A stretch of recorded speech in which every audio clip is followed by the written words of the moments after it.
Hi, this is The Greatest Story Ever Played. I'm Dan. I'm Jordan. And today we're going to be talking about Ghost of Tsushima.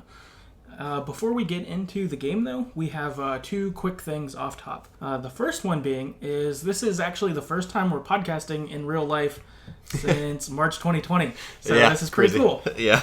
To be in the same room, not doing it on Zoom or whatever. Yeah. Feels a little different. I feel like right when we started, I almost laughed. I don't know why, but... That's awesome. Yeah, so it's nice to be back. Yeah, definitely cool to be back in person, getting to do this how we normally did for the first, large portion of the podcast. So yeah, years. Yeah, so pretty cool. Excited about that. But the second thing being is a thank you, Alex, for becoming a supporter on Patreon. So he just did that recently. So Alex, thank you so much. We really appreciate your support. Yeah, thanks a bunch. Yeah, and if you'd like to join Alex in being a supporter at Patreon, you can do that at patreon.com/TheGreatestStoryEverPlayed. There, for as little as $1 per month, that gets you to become one of our supporters, and that gives you access to bonus episodes we do each month that are topical in nature, hit up things related to video games usually, but sometimes not. So, like, we've done The Mandalorian. We talked about season 1 of that one time. We talk about... we rank the Life is Strange episodes. We talk about our favorite characters in games, stuff like that. So if anything like that sounds like something you'd be into, go check that out. And I guess with all of that, we will jump into Ghost of Tsushima. Cool. And I guess, disclaimer maybe, like a lot of these names are like Japanese, so we might butcher some of them. So sorry in advance for any of those butchers. Yes. Cool. So description. In the late 13th century, the Mongol Empire has laid waste to entire nations along their campaign to conquer the East. Tsushima Island is all that stands between the mainland Japan and a massive Mongol invasion fleet led by the ruthless and cunning general Kublai Khan. As the island burns in the wake of the first wave of the Mongol assault, samurai warrior Jin Sakai stands as one of the last surviving members of his clan. He is resolved to do whatever it takes at any cost to protect his people and reclaim his home. He must set aside the traditions that have shaped him as a warrior to forge a new path, the path of the ghost, and wage an unconventional war for the freedom of Tsushima. Awesome. And a little background on the game. This is developed by Sucker Punch Productions. They're mostly known for the Infamous series, so like Infamous Second Son. I love those games. They're good? I haven't played them. I like them a lot. Nice. Yeah. Cool. And then Sly Cooper, which I think there's several of those games as well. So this is actually their first game in a while, because I think the last Infamous was still like 5 or 6 years ago. So yeah, it was like 2016 maybe. Okay. Yeah. So big move for them coming out with this, and this game was huge. Yeah, really good. Yeah, really big game, pretty different than most ones from my understanding. And I think if it wouldn't have came out the same year as Last of Us 2, it probably would have won a lot of Game of the Year things. Coming out the same year, though, I think it was just bad luck. I would say good luck for people with PlayStations, but maybe bad luck for Sucker Punch in some ways. Yep, definitely. And then also, this game is a big RPG. There's a lot of people in it, so we felt like it was important to bring up some of the characters to kind of start off to sort of set the stage. So first up, we've got Jin Sakai. He's our main character. He's a samurai, and he's a nephew of Lord Shimura, who is kind of like the governor of their island. Yeah. I can get the next one. Cool. Yep. Lord Shimura, we just mentioned him. He's a samurai and the Jito of Tsushima. So, like Dan said, he's like kind of like the governor, or like I don't know. He's not the owner, like the king of the island, but still is underneath the... what's the word? The shogun's, right? Yeah, the shogun. Japan's like overall leader. Yeah. So he's like, like a governor. I think that's the best way. He's Jin's uncle. So. Yep. Then we've got Kublai Khan. He's the leader of the Mongol forces. He's your kind of main bad guy through the whole game. And he's also cousin of Kublai Khan. So that's kind of fun, mixing in some real history with this fictional character to kind of set our game. Mm-hmm. And then you got Yuna. She's a thief that in the beginning helps Jin when he's hurt. And then Taka is Yuna's brother and is a blacksmith. Another one of their friends is Kenji, who's a sake salesman, and he's a grifter. So through the game, you definitely run into hijinks with him where he is playing people and all of that. Yeah, and always acting like, I wasn't playing him. Yeah. Full of shit. Yeah. He's pretty funny. He's funny. Then you got Lady Masako. She's from a clan Adachi, and she's the sole survivor of like an attack that was on them, and she's like a samurai lady, really good fighter, really cool. But also like a grandma, so she's like a badass grandma, which is kind of fun. Out for revenge. Mm-hmm. Then we've got Sensei Ishikawa. He's a renowned samurai archer, so he's pretty known, and I would say kind of famous on the island of being like one of the greats kind of thing. And so he's someone who gets recruited into Jin's group later on too. Yeah. Ryuzo, he's a childhood friend of Jin, and he's the leader of what's called the Straw Hat Mercenaries. Mm-hmm. They're like mercenaries who are samurai that wear straw hats. They're pretty cool. Yeah, they're still samurai, but they're clanless, so it's not like Jin's from like the Sakai clan or whatever. Yeah. They're different. Instead, they're just fighters, and if you have money, they'll fight for you. Kind of thing. They're almost like second-rate samurais. I think they're it's like the highest dream of a samurai is to get into a clan. Yep. I think, and they're like just beneath that. Yeah, it seems like they're the people who couldn't get into a clan for whatever reason, whether maybe not from the right family, or not skilled enough, or not good enough, or whatever. Yeah, some reasons. Yeah. And then lastly is Norio. He's a Buddhist warrior monk who you meet. He's one of Jin's companions later that you meet a bit later on. Mm-hmm. So those are kind of the main who's who. There's a lot of other characters that do come up along the way, but these are the ones you see most frequently and do kind of continue with you through a lot of the story. So with that, I think it's also important to discuss who our favorite character are. So for me, my two favorites are Jin and Yuna. For Jin, I really liked playing as Jin, and I think his conflict that he gets in this game is really good, of being honorable and being a samurai and your code, but then also the other side of that is, as a samurai, you're supposed to protect your people, you're supposed to, greater good, that sort of stuff, and those really come into conflict with fighting the Mongols, as we'll see when we start talking about the game. Yes. And so I like that. And then I liked Yuna a lot, too, because she was a big influence on Jin. And I think she was great. Yeah, I'll have more comments on her as we play, but those two were my favorites. Yeah, I like them a lot, too. And I like almost all the characters pretty well.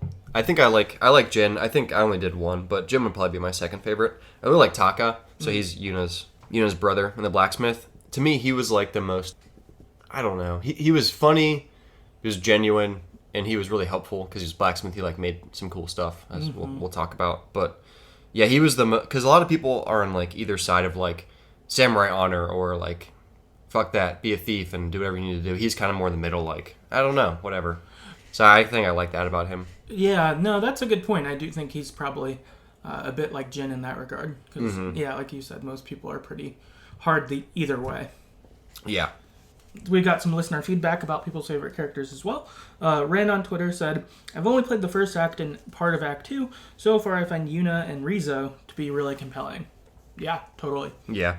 I like Ryuzo too. He's cool. Daniel on Twitter said, probably Ishikawa. They were mostly just a bunch of okay characters in Ghost of Tsushima. Ishikawa stood out a little bit. Ryuzo did a nice job as well. I feel like there were actually a lot of like pretty good characters as opposed to just okay. Yeah, I think I would feel that way. I think I feel that way as well. I think the amount of... I haven't played like tons of RPGs, but ones I've played where your character cast can get pretty wide. I enjoyed more of these characters than in some other games with wider cast where I'm like, you're fine, I guess. I felt like I was interested in these, like... So, something you'll get, which we'll talk further about, but Lady Masako, Ishikawa, Rizu, and Norio are all people you can do, like, a number of side quests for. Like, pretty big in the game. Yeah. And I like doing all of them. They didn't feel like chores. I was interested in doing them. And in my experience with RPGs, that's not always the case. No, Sometimes it's just chores. Yeah, and I think one of the nice things they did about this game, too, is a lot of RPGs can overwhelm you with, like, sheer amount of characters. Like, every side quest is from, like, a different random townsperson, and some of them are really cool, some are not. But in this game, most 90% of the side quests, I feel like, they progress a side story.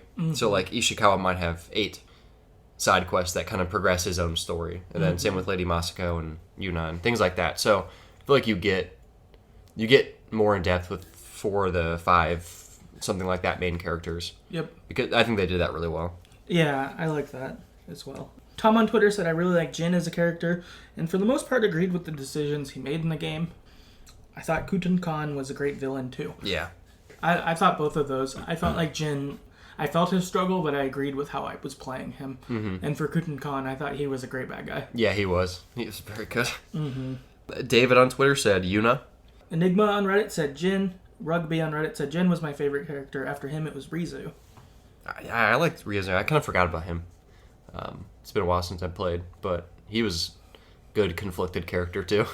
Definitely. Spider Andy on Reddit said Jin, Yuna, and my horse. Oh yeah, the horse was a really good character too. Yeah. Kabuki on Reddit said Yuna. Dabbers on Reddit said Taka. Panosk said Jin. Sirio on Reddit said rewatching The Expanse.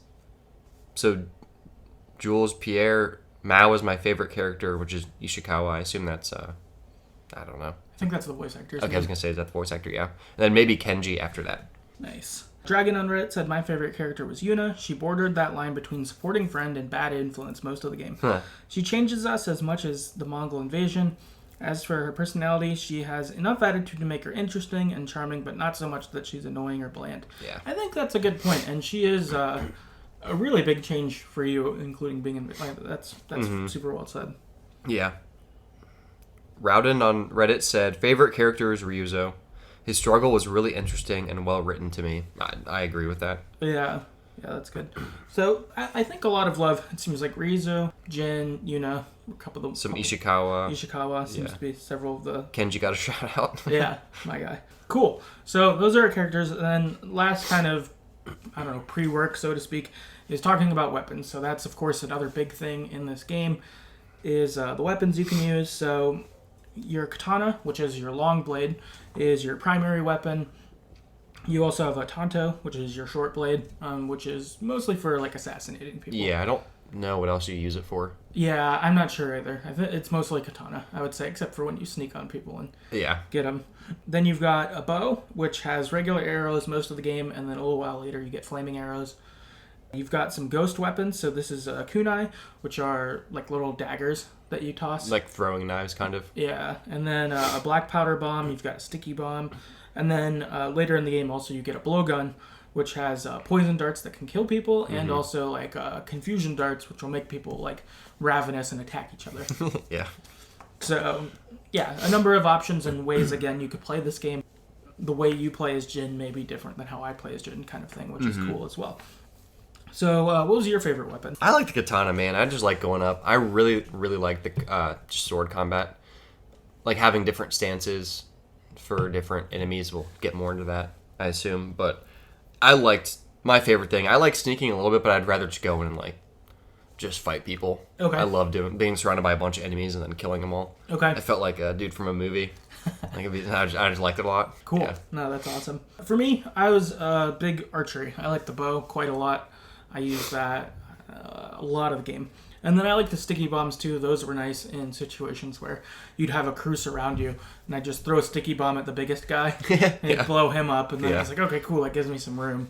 So I like those a lot. I like using katana as well, but definitely an archery person. I feel like archery games are my jam. Yeah. For sure. I feel like after playing this, I was like, okay, this is definitely a thing I like officially. Like, I liked it playing Horizon Zero Dawn and being an archer in that, but here I feel like it solidified it as, okay, that's my like preferred fighting thing. Like bow and arrow. Yeah, I think I would probably like that more than guns even, which I'm a little surprised by, but... Yeah, well, there's something about bow and arrow. Like Last of Us. Yeah, it just seems cooler. I don't, like, there's something about it that's like, this takes more skill. It's more precise. I think there's something satisfying about it because it's quiet too. Yeah, like, for sure. Being able to be stealthy. Yeah. That was something that I think I like stealth more than I thought by playing this game. Because there is really satisfying either getting guys with arrows from far away quietly or just like sneak assassinating people. Very enjoyable. Yep. Daniel on Twitter said probably the dagger. So Tanto. I think they mean the Tanto, yeah. Enigma on Reddit said the sword and water stance. So that's one of the 4 stances. It can counter most, if not all, red glint attacks and is a great way to stun lock basic to mid-tier enemies without worrying of a counter of any kind. Plus, the charged heavy flurry of attacks is extremely satisfying. I'm going to have to replay, because I don't think I used that much. I think that was the sword. Is that the sword one? Or It's the shield one? That's what I meant, shield one. Yeah, okay. Water Stance was the one I was in most of the time. Yeah, I remember that one. That was the one where you like kind of come up and down. Yeah. I liked that one too, yeah. It was really satisfying to send a guy stumbling back after you like hit him with the sword a couple times and he stumbles backwards. It's like, you're fucking done. Fuck dumb bitch. Yeah, that was nice. Wolfgang on Reddit says, the katana was obviously super fun, but outside of that, I'd say the smoke bombs to set up cool combos. Ooh, I don't really use those very much. I didn't either. I feel like I should have, though, after reading that. Yeah. It's like, all right, cool combos. I like cool combos. Spider Andy on Reddit said, I loved using kunais and sticky bombs when things got dicey. Again, I used some kunais, but I didn't really use sticky bombs that much either. Oh, they're fun. Yeah, I think I just went in and just was like, I'm going to cut you all up into pieces. Nice. Dragon on Reddit said, my favorite weapon was the hallucination darts. It was a lot of fun turning the tides of combat with a few crazed Mongols attacking anything they could see. I did like trying to set shit off with those. That was pretty fun on a couple of missions where you'd get close and get one guy going wild and kind of distract him that way, and then you could kind of come and wreck stuff. And pick the rest of them off. Siri on Reddit said, didn't use any ghost weapons or ghost stance or assassinations other than story requirements. Katana and water stance is the best. So he probably played more like me, but I definitely assassinated people too. Yeah. I think I would do that, then clear people out after, depending on the mission. Okay. Yeah, I imagine they played more like you, and I was definitely more assassin heavy. Yeah, you were scared of people. Yeah. Raiden on Reddit said, I prefer bow and arrow than sword. As for ghost weapons, I use the kunai the most, but throwing firecrackers followed by a black powder bomb was really fun. I didn't use the firecrackers much either, but I do wish I did, because that's a great idea. Bring them into one area, then kill them all. That's very smart. Yeah, that's great. I like that a lot. Cool. Okay, so hopefully that sets the stage well for the game. From here, we will jump into our recap, talk through the story, all of that stuff, our experience there. So if you haven't played this game, please go play it. Yeah. I think it's very much so worth experiencing yourself. Yeah. It's very fun. Very well. Yeah, I don't want to give any of my spoiler thoughts away yet, so good. Cool. Okay. So the game begins, and samurai go out to the beach to meet the invading Mongol forces. You kind of have a big standoff. Okay, we'll send our best samurai against your best guy. Whoever fights, that will decide the winner, and we'll move on. And the samurai operate with honor, and they think the system will work. Their samurai goes out and says, okay, send your best fighter to face me. Tutankhamun walks up, throws some liquid at him, and then throws a torch at him, and it was gasoline. The guy catches on fire, and done. And meanwhile, all of our samurai are watching on, like, what the fuck was that? That's not how you fight people. Yeah. They're all pissed. So they charge in against the Mongols and get wrecked. It is a shit show for the samurai. Oh, also, Kutan Khan cuts off Lord Adiche's head. That was who was at the front. Cuts his head off after setting him on fire. It's shitty. Totally dirty move. Samurai attack and are all killed. There are so many more Mongols. Oh, it's like 100 to, I don't know, 50,000 or something crazy like that. It's like not. Yeah, it's not something they could win. And I think they know that. Yeah. They just have to do it because they're honor. Yeah. I agree. So they charge. In the attack, Lord Chimera gets captured. Jin's like fighting alongside him at one point. He gets hit by a couple arrows and then knocked out and seemingly killed. And and then Ghost of Tsushima. Yeah, you're like, huh? Holy hell! This is fucked. Yeah, I was like, and you don't know that that's Jin. I think at the time even so, you're like, did I just play as a guy who died to start the game? And like, what the fuck's gonna happen next? Like, yeah, it's pretty good opening. Like one of the better openings of a game I've played. Brutal. Jin though wakes up and he's bandaged and he's hidden kind of in the mountains, kind of off to the side, and he is bandaged. Yeah, he's bandaged, and he's starting to try to figure out, okay, what happened? I thought I was dead. How am I alive? Kind of thing. And who took care of me? What's happening? And he can see a village being attacked by the Mongols below him. He ends up finding out that he was saved by Yuna. She says that she saved him. Jin's like, where's my armor? Where's my sword? And his armor's destroyed, and she said, well, I traded your sword to get medicine, but it's at a house, on the other side of the village. We could go get it if you want. And Jin's like, yeah, we gotta get it. So they make their way there. On the way, Yuna says that we should sneak up on the Mongols to kill them. While they're looking away, just stab them in the back kind of thing. But Jin believes that you should fight with honor. Yeah, she's like, no. Yeah, she says no and says that honor's gone. It died on the beach. It's not going to work here kind of thing. Which is probably pretty true. Like, I mean, obviously as we'll see more, samurais tried it their way and it didn't work. Yeah, I think she's right. She's clearly adjusted immediately. Mm-hmm. She knows that you can't operate with honor here. The Mongols aren't fighting that way. Mm-hmm. They aren't treating people that way. They're just killing anyone. Yeah, and as we'll see later, they actually expect the samurai to do that, to fight with honor. That's why they think they're going to win, because they think they know how they fight, so they can outmaneuver them. Right. Yeah. As the game goes and you learn about the Mongols, they're not simply just good at fighting. Mm-hmm. They're pretty smart in it, and all of these other things that they do to be able to be successful beyond just being good at fighting, which they are. Yeah. But, they're quite the adversary. Oh yeah. So Yuna and Jin, they get the sword back, and Yuna says that her brother was captured by the Mongols. I saved you so that we could go free him, basically. And Jin says, well, we can free Taka, but we need to free Lord Chimera first. That's my uncle. He's our Jito. We have to do this kind of thing. Yuna kind of agrees. She's like, fine. All right, we'll go save your uncle first. So they ride up to Castle Canada to rescue Lord Chimera. And they actually fight their way towards the castle pretty decently. They, kill a chunk of people on their way up. But at the bridge, you go there, and Yuna's kind of covering you from further behind. And you have a mini boss battle, I would say, with Hutan Khan, which not go well. Yeah, he's pretty hard. Yeah, really hard. Like, it doesn't work at all. Like, you might get one or two hits on him, but, like, nothing. Yeah. And then you ultimately get knocked off the bridge. And you're like, okay, this is gonna take a lot more. Yep. You wash up on shore and get found by Yuna. And she's like, I'm surprised you're alive. And you're like, yeah, me too, kind of. That was intense. And you realize that you're going to need more allies to be able to rescue Lord Chimera. That just going in, through the door that way isn't going to work. That was a bad strategy. So we're going to have to figure out how to get in there. We're going to need more allies. And Yuna says, Taka's an excellent blacksmith. He could build you whatever you need to get inside. And so this sort of sets you on your next sort of leg of the mission of, okay, we got to get Taka, because if Taka can build us something to get inside, then we're not going to have to charge in head first. We're going to be able to sneak in and be able to get Lord Chimera out more easily.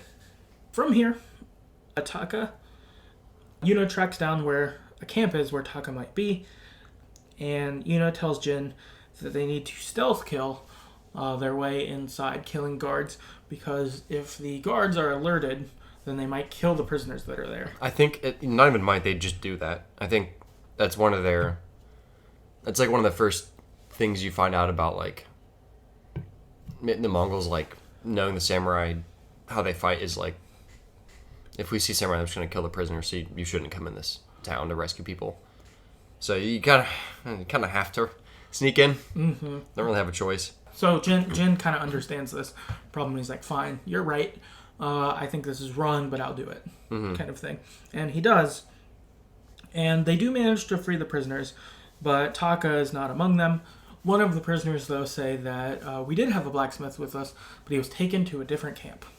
So we follow that lead, and on the way, we meet Kenji, who is one of Yuna's friends, Sakai salesman, and he says, hey, I can get you guys inside. Hide inside my cart. I'm going to go in and give them sake. You can sneak out of the cart. By the time I'm gone, you guys can get Taka what you need, and we'll all be out together, and we'll meet up outside of camp over this way. And so we're like, okay, cool, good plan. And it worked out. We managed to rescue Taka, but he's not doing well. He's got, I'd say, some PTSD kind of going on. Like, he's pretty emotionally fucked up. And he's also physically fucked up. The Mongols have been hurting him as well. So he's, like, kind of scared to be broken out of. Get broken out at first. But it does work. We escape. We meet up with Kenji. And we all head to Taka's shop to be able to build something for Jin to scale the walls. Because Taka, again, I think understands honor. He has that kind of belief like Jin and most of the people, I would say. So he's like, you did something good for me. I will make the thing like my sister promised. Like, that's cool. In this, too, they liberate Taka and Yuna's village. And when they rescue him, Yuna tells the tale of the ghost to the people they've rescued. And it's like, you weren't saved by a samurai. You were saved by the ghost. He was dead, but he's alive now.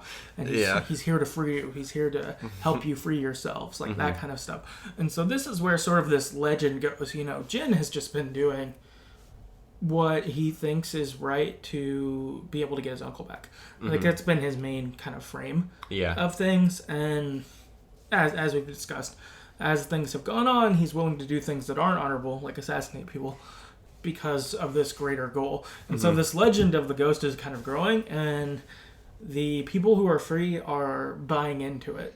This is the first part where you hear about the ghost, and as things go on, ghost legend is very much there. Like, who's this man who the Mongols are afraid of? Who's this person who's killing them in their sleep? That sort of stuff. Like, it's become its own thing. Yeah, it's the ghost. Yeah, it seems like it's almost like what Robin Hood or something would be. Like, it's just known. You're like, oh, you don't want to travel these roads without guards because Robin Hood's going to get you if you're from the king, or whatever. Like, it's almost like that. Yeah. Yeah, and, like, I think initially Jin isn't kind of like, he's not, like, super about the ghost. He's kind of just like, I'm just trying to save people. Yeah, he even kind of pushes it back on Yuna. It's like, why are you telling this stupid story? Yeah. It's like, I'm a samurai. Yeah, but Yuna knows, and she's like, no, the people need something to believe in. Because they've seen the samurai not work, right? They all got killed on the beach. Yeah. Like, the samurai didn't save them, but the ghost is. And so it's already setting this legend up kind of thing, which is cool. I really like that they did that, even early on, setting it. Yeah.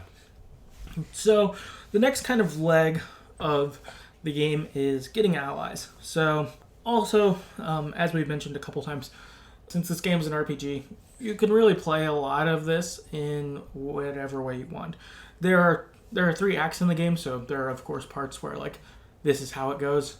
But you could do some of these things in pretty different orders. And some of it you could probably skip even, if you wanted. So just, your play experience may be different than ours. But anyway, gaining allies. So first ally Jin goes to find is he goes in search of the Straw Hat Ronin. So these mercenary samurai, they're around. We can enlist them. They would be huge in helping free my uncle. And he runs into Rizo, who is now the leader of the group. So Rizo is a childhood friend of Jin's, like we mentioned earlier. They've got a history. And the leader of the Straw Hats has died, so I think on the beach. He'd gotten killed there. So Rizo has kind of taken command. But it's a new command, and the Straw Hats are struggling. They're alive, but they don't have food. They're not doing well. And so he really wants to convince them that he should be their leader. And he wants to help them because he cares about them. Yeah. And so Jin says, okay, well, I'll help you find food if you'll join my rescue mission. And Rizo's like, sure, if they'll do it, that's fine with me, kind of thing. And they attempt to raid a fort, but come up empty-handed. So time, it doesn't work. They try something not so good. Another ally Jin goes after is Sensei Ishikawa. When Jin gets there, he finds the sensei is injured, that he'd been hurt, and we find out that his former student Tomoe has attacked him and joined the Mongols. So Jin's pretty suspicious, sort of, about this. Like, what would cause your former student to turn on you? Yeah. But Ishikawa's not having it. He doesn't want to talk about it. Yeah. And this is I think this is one of my favorite side quests, because it's the most, like, confusing or complicated, I feel like. Well, maybe yeah, it was one of my favorites to figure out what happened and why. Yeah, it was interesting. It definitely made for a good side quest. And so the sensei wants to hunt down Tomoe because he trained her. So he's like, I turned her into this amazing killing machine, and now she's killing us. Mm-hmm. So I have to right that wrong by killing her. You have side quest about this the rest of the game, like Jordan mentioned. And I think, like you said, there's like 8 of them or something. So it keeps going. It's an ongoing thing for the game. But you don't need to do them for him to help you. Right. I think you just have to do that first one. Then he'll show up at the main sections where like you need your allies, which we'll talk about next. Right. Yeah. The main sections, you'll see your allies at kind of your main points. But if you want more time, you can do these side quests, and I would say very worthwhile. Yeah, I agree. Totally, they're fun. Yep. Next recruit you get at this time is Lady Masako. When Jin arrives at her house, she finds out that during her invasion, her entire family was killed by bandits. It's pretty fucked up. Like, yeah, it's sad. She's a grandmother. Her grandchildren were killed. Her daughters were killed. I think all the sons were samurai who got killed at the beach. She's the last of her clan. Immediately, almost. It's fucked up. Yep. And then I think hers was my favorite side story. Yeah. To figure out what happened. This is pretty fucked up. Yeah. I'm down to help.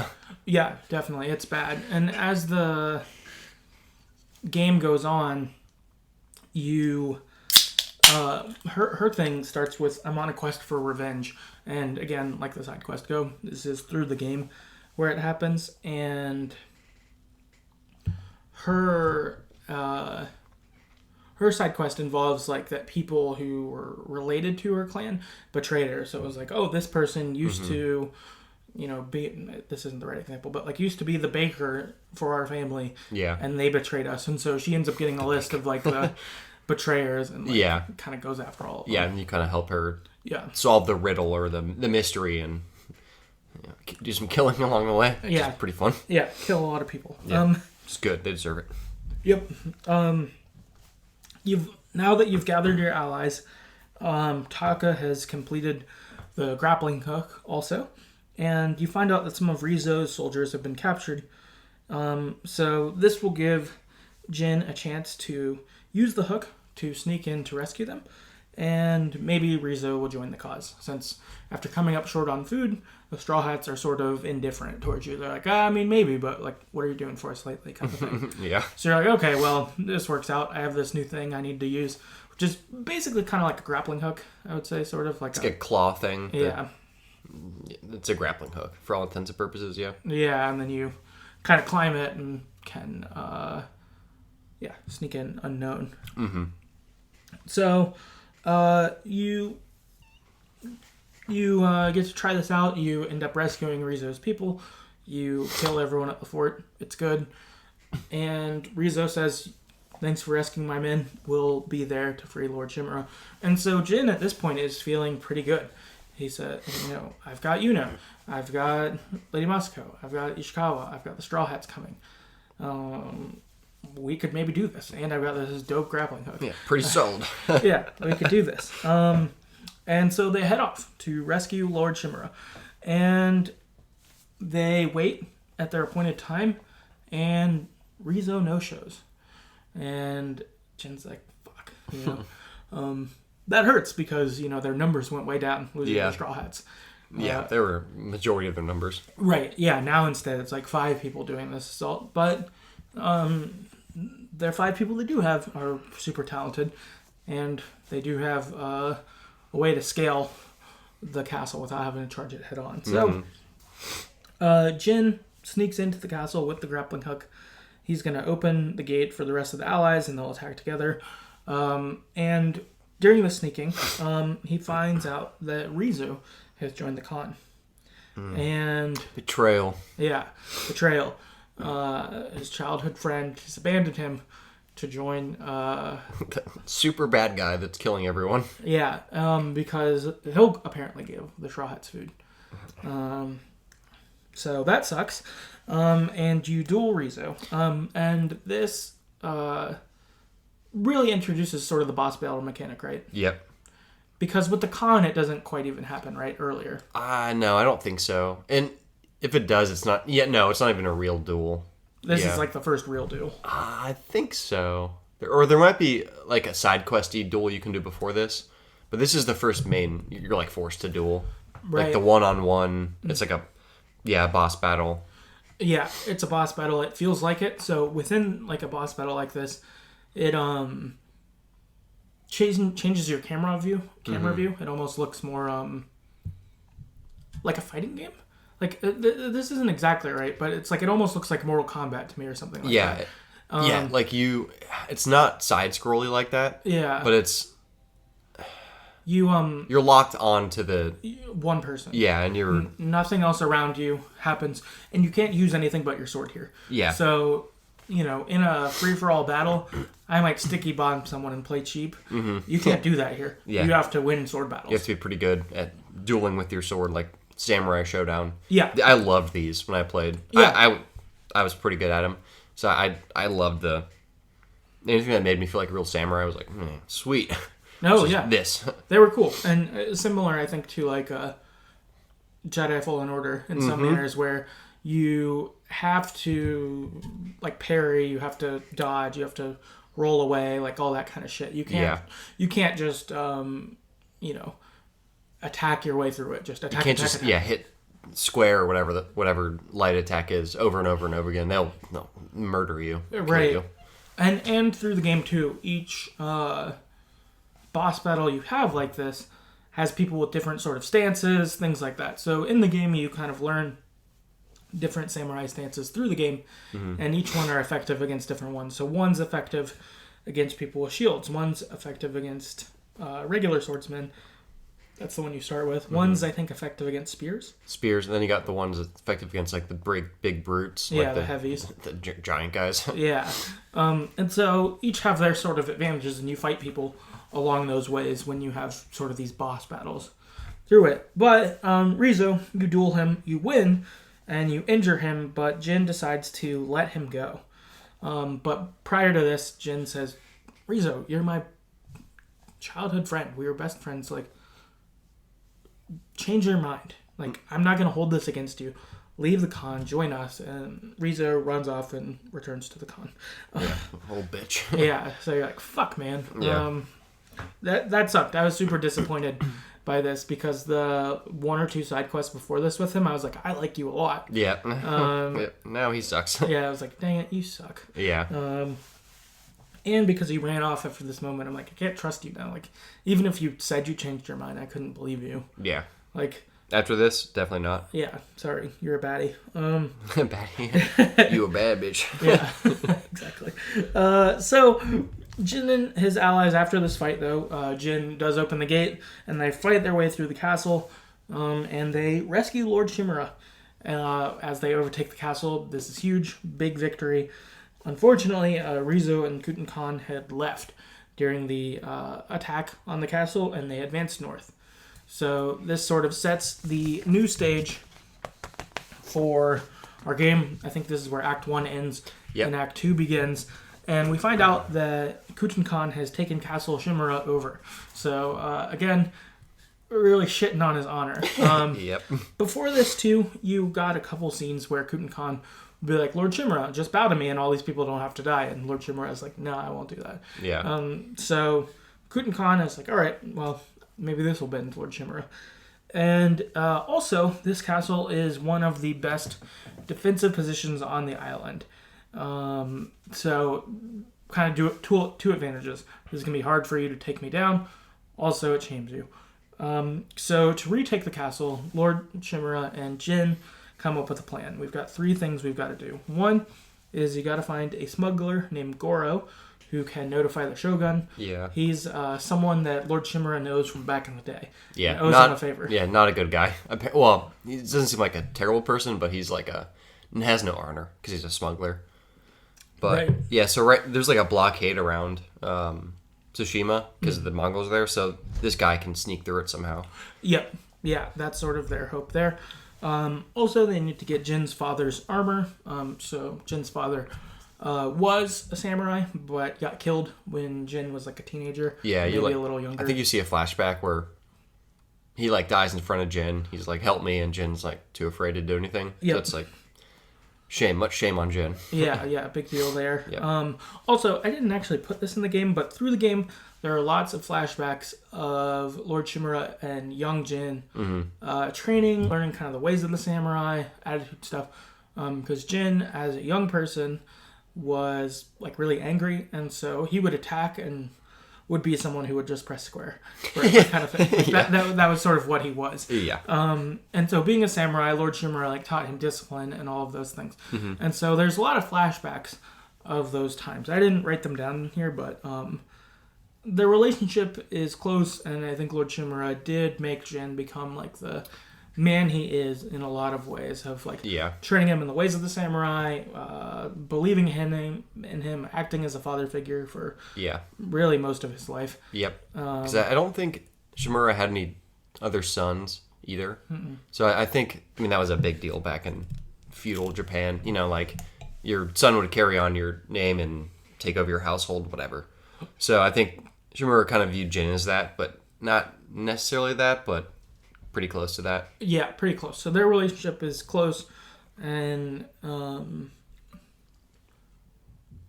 I think there's times where Lord Shimura can think Jin is acting like he was as a child during some of these events that we'll deal with. But yeah, and I'll mention this later too. But they do there's like a nice dynamic they build where they're like, Shimura's a good guy. Like he wants the best for the island, whatever, to save Japan, and you almost want like Jin to do what he wants so like they stay close. But then at the same time you're like, but Shimura, it's not working. Like you need to do what Jin's doing. So there's like this internal tension with like Jin versus Shimura, and like Jin's actually getting accomplished what Shimura wants to get accomplished, but not in the way. So it's like just this layers upon layers of like tension, which is pretty cool.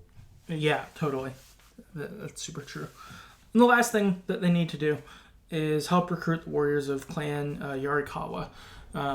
These are people that you really need to be able to make this press, to be able to take Castle Shimura back. And I think this was a clan that like rebelled at one point and caused tried to cause a coup and take over the island, and they were not successful. So now they're kind of not exiled, but they're shamed, and a lot of their warriors died. No more samurais. Their clan was like disbanded. Disbanded, yeah. So they have no more quote unquote samurais. They still have warriors, but they're not like a real clan anymore. Right, yeah. They tried to rebel, like, I don't know, something like 20 years ago, and Lord Shimura put it down. Yeah, so they hate Lord Shimura. Yeah, and he hates them. Yeah. So that's sort of your goal. So as you pursue these, one thing that happens that's notable is you meet Norio. Norio is a warrior monk, and you help him defend the temple, and you recruit him into your group as well. So you have side quests with him throughout the game after this as well. He's pretty cool. He uses like a long spear. Yeah. And he's interesting because he has so many like he's a Buddhist monk, so there's a lot of talk of like peace and equilibrium, like that kind of stuff. But also he just wrecks shit. Yeah, he does. So he's a big guy too. He big. Fucks people up. Yeah, he's awesome. So that's cool. You get another ally. Now you pursue your kind of big three things you need done. You go to Goro. You go to Ujimiko. Umiji? Yeah, Umiji Cove. Again, a word we're going to butcher. Sorry. Yeah, sorry. Find Goro. And you find out that he was once let off the hook from Lord Shimura a long time ago. And he has an outstanding favor. I guess maybe as a young smuggler and as Lord Shimura as like a young samurai. Saw him doing something and was like, I don't think this is that bad. I will let you off this one time, but you owe me. And so this is the moment where Lord Shimura says, you owe me. Not very honorable. Yeah. And so Goro's got a ship, and he's got to sneak past the Mongol ships. So Jin and Lord Shimura need to go to the fort to create a distraction so that Goro can sneak out from the fleet and get out there. And it works for a little bit. But then it it stops. The ships start to notice. They start to pull away from the fort when they realize what's happening. So Jin has to use a cannon to attack the ships. Those cannons are pretty fun too. It's a cannon, but it shoots like a bunch of giant arrows, right? Like flaming arrows. Yeah. I forget what the word is for it. I don't remember it either, because it's like they have some gunpowder. They don't have guns or anything, but it's and it's not quite this. It's almost as if they're shooting like more explosive firecrackers. Yeah, like if you ever bought fireworks, it's like a big box. I don't know. It's like 5x5. Yeah. With like tubes in it, and each one shoots a giant, firework arrow flaming thingy. Yep. It's pretty fun. It's cool. Fuck shit up. Yeah, it does. It's a great weapon. And so you're like, oh, I've got to use this. And Lord Shimura is even surprised. You're like, you're using their weapons? It's like, well, we got to free them. And Lord Shimura is like, fine, do it. And he's like, I'll handle the fort. And I think conquers the fort by himself. He's a badass. He is a badass, yeah. But you end up shooting the cannon. You like blow up multiple ships. And Goro makes it out because you destroyed the fleet all around him. Mm-hmm. You make it out. Goro escapes. He's headed to the Shogun to let him know. So big success for our group. So, 1 of 3 knocked off. Yeah. This is kind of one of those moments where you're like, Shimura's kind of disappointed you use that thing, but you're like, okay, alternative is he doesn't make it and the Shogun doesn't come, and then that's it. Yeah. It's like, what do you want? This felt like one where Lord Shimura was like, you shouldn't do it, but he wasn't that mad. Yeah. But... He was still mad, just like... But he was still kind of like, how could you use their weapons? You're like, we need Goro to get out, man. It's like, what do you want, just this to not succeed? Yeah. This is one of those internal tensions where you're like, I want your approval, but I'm not gonna do what I need to do to get it. Right. Sorry. And yeah, exactly. From here, you go back to the Sakai estate. Jin returns to get his father's armor. And when he's here, he talks to his former caretaker, Yuriko. And the main thing that happens with your little like side quest with her is she teaches you how to make poison and use it in a blow dart. Because she tells you about making poison to keep like pests out of the garden. Mm-hmm. And you're like, wait a minute, could you make a lot of it? Would you kill people? And she's like, I mean, you could, but you shouldn't. And you're like, well, what if I did need to? And she's like, okay, I'll tell you how. Yeah.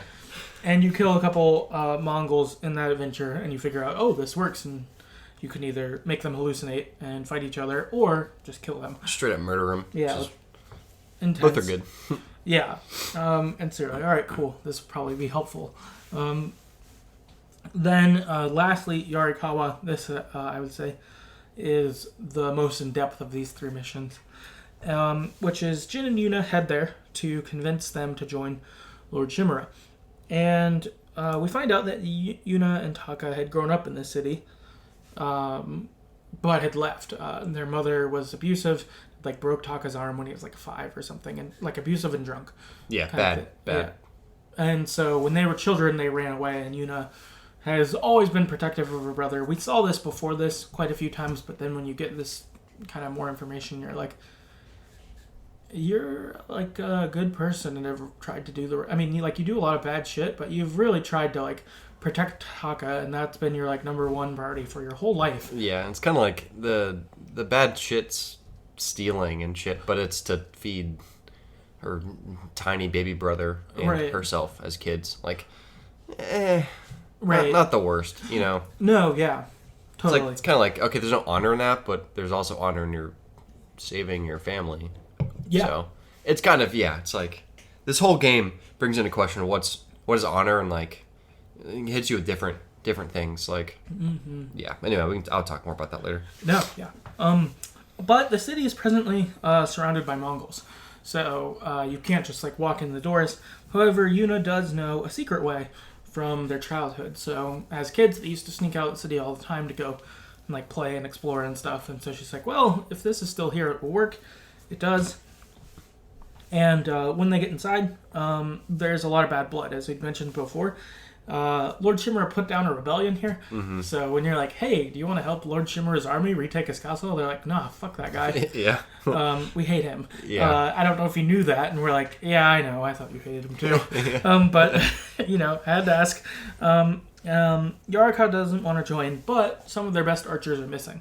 They had went out on a mission to kill some Mongols and haven't returned. And so Jin says to himself, kind of, well, what if I bring them back? That'll win me some favor. Maybe they'll join us. And he does. He finds some archers, and you do kill the people around them, and the archers are like super impressed by you and Yuna. And I think Taka's with you here too, for a little bit. I can't remember. Because I think there's a part where Yuna is kind of mad you let him fight. Oh, yep, you're right. And they're like pretty impressed. They're like, whoa, we've never seen someone kill like you. And you're like, yeah, I'm fucking sweet. Because at this point, I feel like the legend of the ghost has grown, and you're feeling pretty good at the game at this point. Yeah. Like, me experientially playing, it wasn't like me having people be like, oh shit, you're dope at fighting. It was like, no, I feel dope at fighting, because I'm seeing you guys like fight people. Yeah. You kill some people, but I kill them way more. Yeah, you're like, I'm better than you at killing. Yeah. I'm pretty good. Yeah, so you're like feeling it, they're feeling it, and you manage to get the archers back just in time. The Mongols are attacking the city, and so you have your first sort of all-out battle sequence. And pretty fun. Oh, incredible. The battle sequences are most certainly my favorite part of the game. This was the first time this happens, and I was like, holy shit, this is so fucking cool, because you get into spots where, it's 20 on 20 and just going wild. Like, there's just people all around you while you're fighting. It's pretty cool. Yeah. I loved just being like around a bunch of enemies and just going through and murdering everyone. It reminded me so much of like some movie where you're like this like really good samurai and everyone's trying to kill you, but you're just murdering everyone instead. No, yeah. It's so cool. Not samurai, but it felt like 300 or something. Yeah, like kind of. Where you're just in the midst, there's everyone there, and you're just like, there's a dude next to you, and you kill this dude, and you see your guy get killed next to you, so you kill the other guy. And it's just total chaos. It's great. It's so good. I feel like in like fighting games, this is like a type of thing I would always want. Just like the chaos of like it's all going down, and this one really brings it. And so Jin helps lead the defense of the city against this attack, and this is pretty big. People are responsive to Jin. What Jin's doing is effective. They're fighting, and in the midst of this battle, you have a boss battle with a general. And this is huge. You again do a duel like we did with Rizzo earlier. You win, and it results in you chopping his head off. Yeah, it's pretty sweet. And what this does is this unlocks Ghost Mode, which Ghost Mode is cool as fuck. It goes all black and white, and basically enemies are so afraid of you they can't attack you in this moment. They just start running away, and you just one hit kill everyone. Yeah, and so in normal situations you get 3 kills in Ghost Mode, or maybe like a minute. I think you can unlock like more than that or something. Okay. As far as I ever got, I think it was like 3 kills. I don't think I tried too hard to like make it bigger, but maybe 5's the max. I can't remember. Okay. But yeah, people will just be afraid. And so when you unlock Ghost Mode in normal situations, you just kill the 3 best guys or guys you most don't want to fight. Yeah. That's what I did at least. So it's like, okay, get the heavy, get the boss, get maybe a guy with a spear or something. That's what I usually did. Something like that. But you unlock Ghost Mode and you kill the general, you chop his head off, and it's sort of one of those moments like everything turns on a dime. The city feels energized. The Mongols are like, oh fuck, who are we fighting? And so you run after them and you just start killing people. They were charging you, now you're charging them. You chase everyone out of the city. The whole town is energized by this. They all follow you. You just kill all the Mongols as they retreat. It's pretty sweet. You're like, alright, I guess I am the ghost. This is pretty sweet. Oh yeah, it's fucking sweet. And then afterwards, the people of Yarikawa, you win, you drive them out, you've done it, and they say, fuck Lord Chimera, but we will follow a ghost. And you're like, all right, I'll take that. Good enough. Yeah, and here you're really feeling full ghost. Like, it feels, that moment, like, incredible. I think this is one of my favorite moments in the game I really, really like this game. But this one was like a top tier of when Ghost unlocks and you're like, oh shit, this is so cool. You just kill people like this? It's just nuts. And that you just like chopped his head off. It cuts to black and white. It's never done that. And you're just like, Holy hell. Well, it's crazy. Cool. Yeah, because when you cut his head off, it's like all the Mongols are watching. It's like I think you're like surrounded by Mongols, from what I remember. They're like watching you fight their best guy. Then you just fucking decapitate him. And they're like, oh man. And then ghost mode unlocks. And they're like, all right, we should get the fuck out of here. Yeah. And you don't let them. Yeah, and you don't let them. You're just like, no, kill them all. Yeah. Like, oh, it's great. Like, no more Mongols here. Yeah. All right. Y'all are fucking done. Yeah. It's super cool. Now, you've done these things. This is good. You're ready to attack Castle Chimera. But you've got one more mission, which is, let's deal with the Straw Hats. Let's wrap that shit up before we do this. Yep. And they're at the nearby fort. Castle Chimera, not Castle Chimera, Lord Chimera lets you know that they're nearby. And if you destroy them, that's going to prevent reinforcements. That's going to make taking the castle back easier. This is a good move. And so Jin asks Yuna to join. And say, hey, can you help me take care of this fort real quick? And, I'd really appreciate it. But she says no, because the next day, her and Taka are leaving for the mainland. So she'd set up a deal with Lord Chimera. Hey, if I do these things for you, I want to leave with my brother, go back to the mainland. I don't want to be a part of this. This isn't my fight. Tsushima hasn't meant anything to me. It hasn't been helpful at all. It's been shitty my whole life. I want to leave. And you agree to this way back when. Lord Chimera agrees with it here. And so she's like, sorry, we've made it this far. I don't want to get involved. And you're like, all right, I get you. That's fine. I can do it on my own. Yep. So you head off. And when you get there, Taka, it turns out, sneaks out and joins you. It's like, hey, I want to do this. And attention through this, as we mentioned before, has been, Taka's not a fighter. He's a blacksmith. That's it. And Yuna is like concerned about him in general, but he's just not a fighter. And you're like, no, you're not like a fighter. And he's like, well, what if I'm a distraction and like lead some people away? Wouldn't that help you? It's like, that's almost worse. Yeah. And you're like, all right, fine, I guess. Yeah, you don't really, I think you have to let him do it. I don't think there's an option. Yeah, I don't think you can avoid it, unfortunately. And so you agree, and you're like, fine, but you have to be careful. Like, you need to get out of this kind of thing. And Rizo makes his distraction. Some of the Straw Hats leave. You go inside. You kill a couple, and you're making your way through in hopes of finding Rizo. And you have another boss battle with him. But in the midst of the boss battle, you get ambushed and captured. So it was a trap. They tricked you. Knowing that you'd come attack their camp. And could be a way to get you. Jin wakes up tied to a pole across from Taka. So shit's not good. And Kutan Khan comes and he says, Jin, just have the people surrender. Tell them the ghost has surrendered. People will give up. This will be better for you and your island. We'll go onto the mainland. You'll be fine. It'll work out as like Mongol slaves for you, basically. And you're like, no, I'm not going to do that. No thanks. Fuck you guys. And so the Khan ends up freeing Taka. He gives Taka a sword and says, you can be free. Just kill Jin. And Taka looks at you and then tries to swing on Kutan Khan.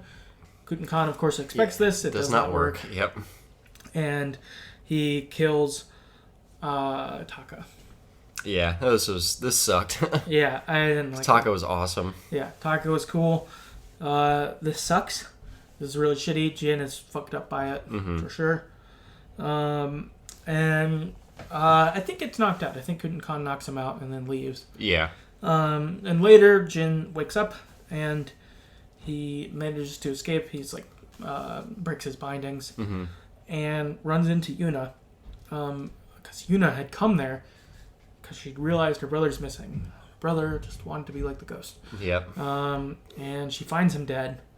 Also, Kutan Khan cut his head off. That's fucked up. Yeah, he seems to be into that. Yeah, and she blames Jin. She's like, how could you do this? He always wanted to be like the ghost. Why'd you make him come? Why'd you do this? And you're like, didn't do anything. You're like, I didn't want him to come. I told him to make a distraction. I tried to get him away from this. But while you're talking, a bunch of Straw Hats show up to fight, and you take them out together. Straw Hats were hard to fight. I didn't like They're fighting them. difficult, yeah. I They're didn't- like real samurai. Well, Yeah. worse samurai, but... Yeah, they were definitely among the hardest for me to fight because they like that sword stance. That one was tough from how I normally played. So I'd have to kind of be cheap and sticky bomb them or shoot them with arrows kind of thing because like my sword stances I like to use were better against either worse swordsmen or shield swordsmen or things like that. So they were definitely tougher. They were good. They're also like pretty fast too, pretty quick. But you do kill all of them, and after this you bury Taka. So shitty. Yeah, this was really sad. Probably the saddest moment in this game. Well, second saddest. Yeah, I agree. Yeah. Third saddest. Yeah, it's definitely shitty. So now on to Castle Shimura. The Shogun's samurai have arrived. So Goro's message worked. They've shown up. The people of Yarikawa are also ready. Jin's allies have assembled. And they're going to attack Castle Shimura. So now you really got everyone. Your forces have gotten much, much bigger. And you have a giant battle to attack the castle. This is really fun. Having liked this earlier, what we mentioned, this is even a bigger and better version of that. And the group attacks. Again, full chaos, as we mentioned before in that other battle. It's like that here. It's awesome. It's super fun. This is, I think, is the biggest battle in the game. And, It's huge, yeah. and this is the best one.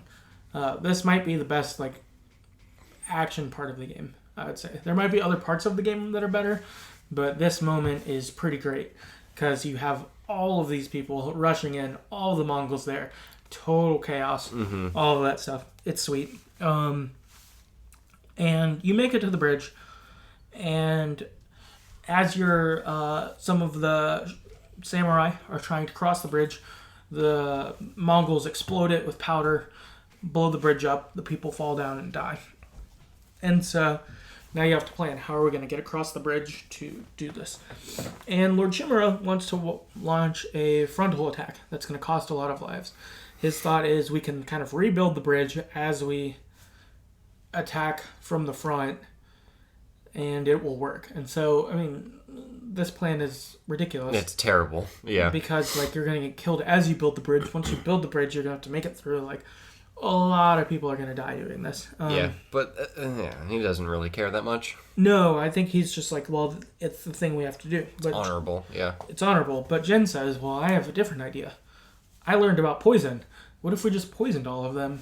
I could sneak in, I've got my grappling hook.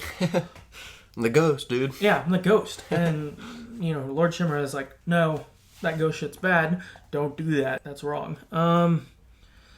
And Jin says, I'm going to do it anyway. Just the right call. Yeah, so Jin sneaks in anyways after kind of this talk.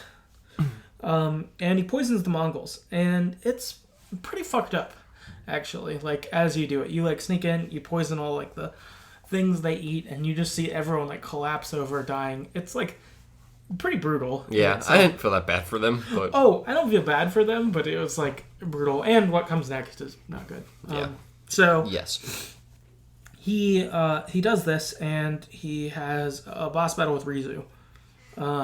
And this time he has to kill him. Yeah. So you go through it, and you finally have to kill him. You're you're too far gone. Yeah. Sort of thing. You had two other chances to not.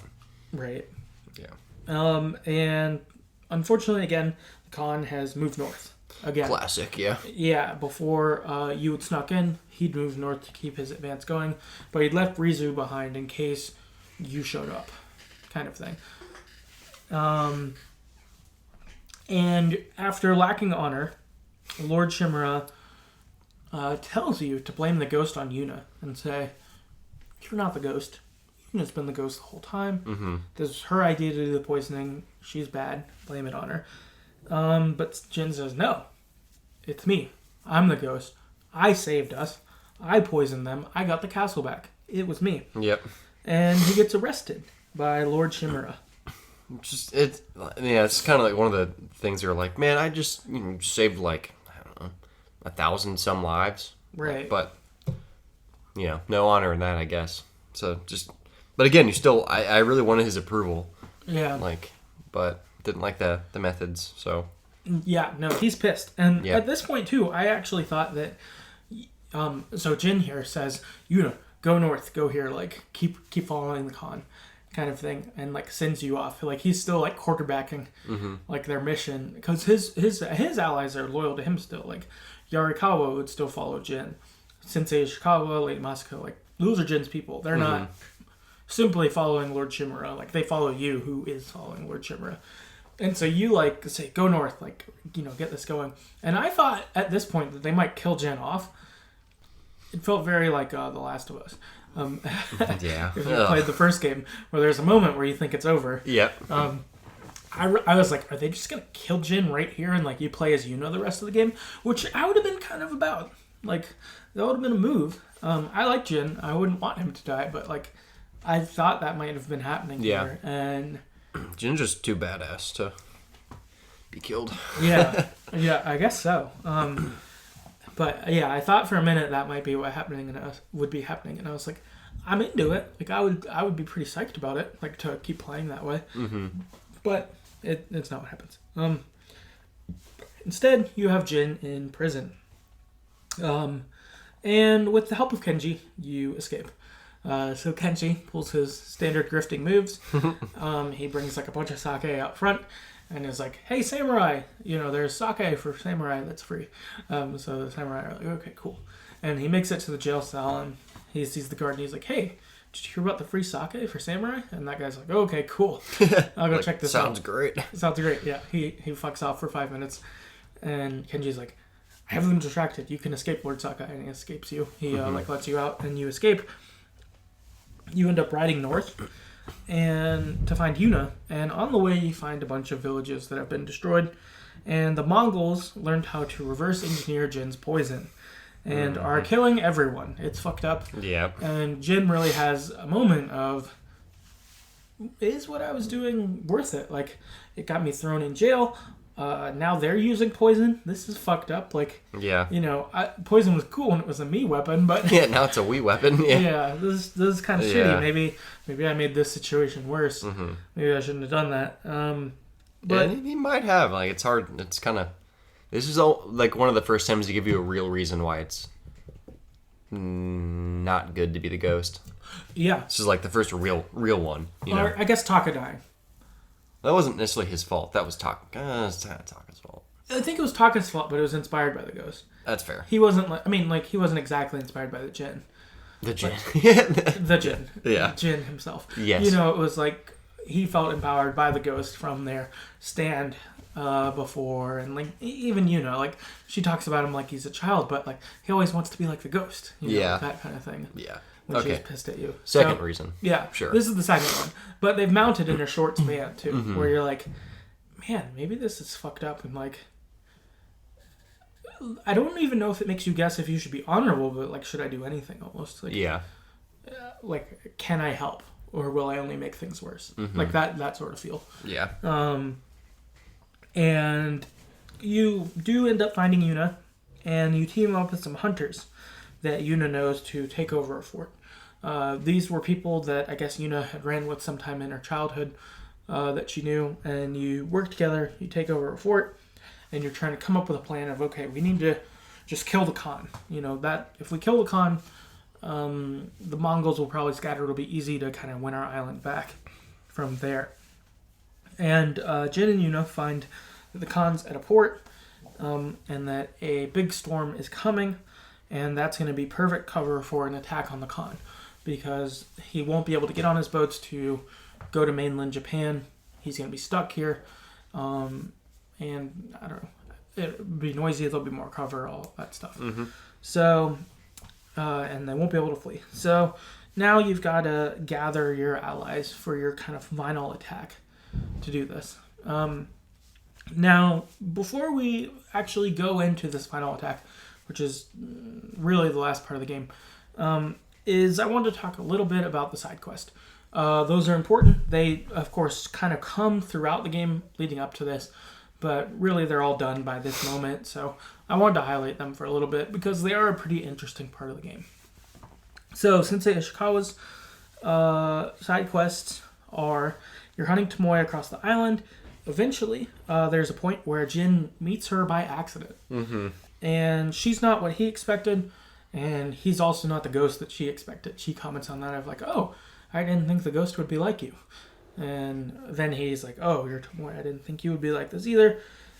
And she says that when she was captured, she had to try to prove her usefulness to the Khan so that she wouldn't be killed as well. And she says that she actually tried to save people. That this whole time, like the whole journey with Ishikawa, so you find different people dead, and you're like, oh my god, they're just using people for target practice, or, you know, this thing or that thing. And she tells like an opposite story from what you've seen and what Ishikawa assumes. Of, you know, I was actually trying to save people, or, you know, when I killed people, I made it so it was painless because I didn't want them to have worse deaths, which the Mongols were trying to give them, or like, you know, different things like this. And she says that her archers are set to surprise attack a town. And she's like, you know, kind of a similar to Ishikawa, I trained these archers. I need to wipe them out, and, you know, that will be fine. That, you know, that's what I need to do to make this right.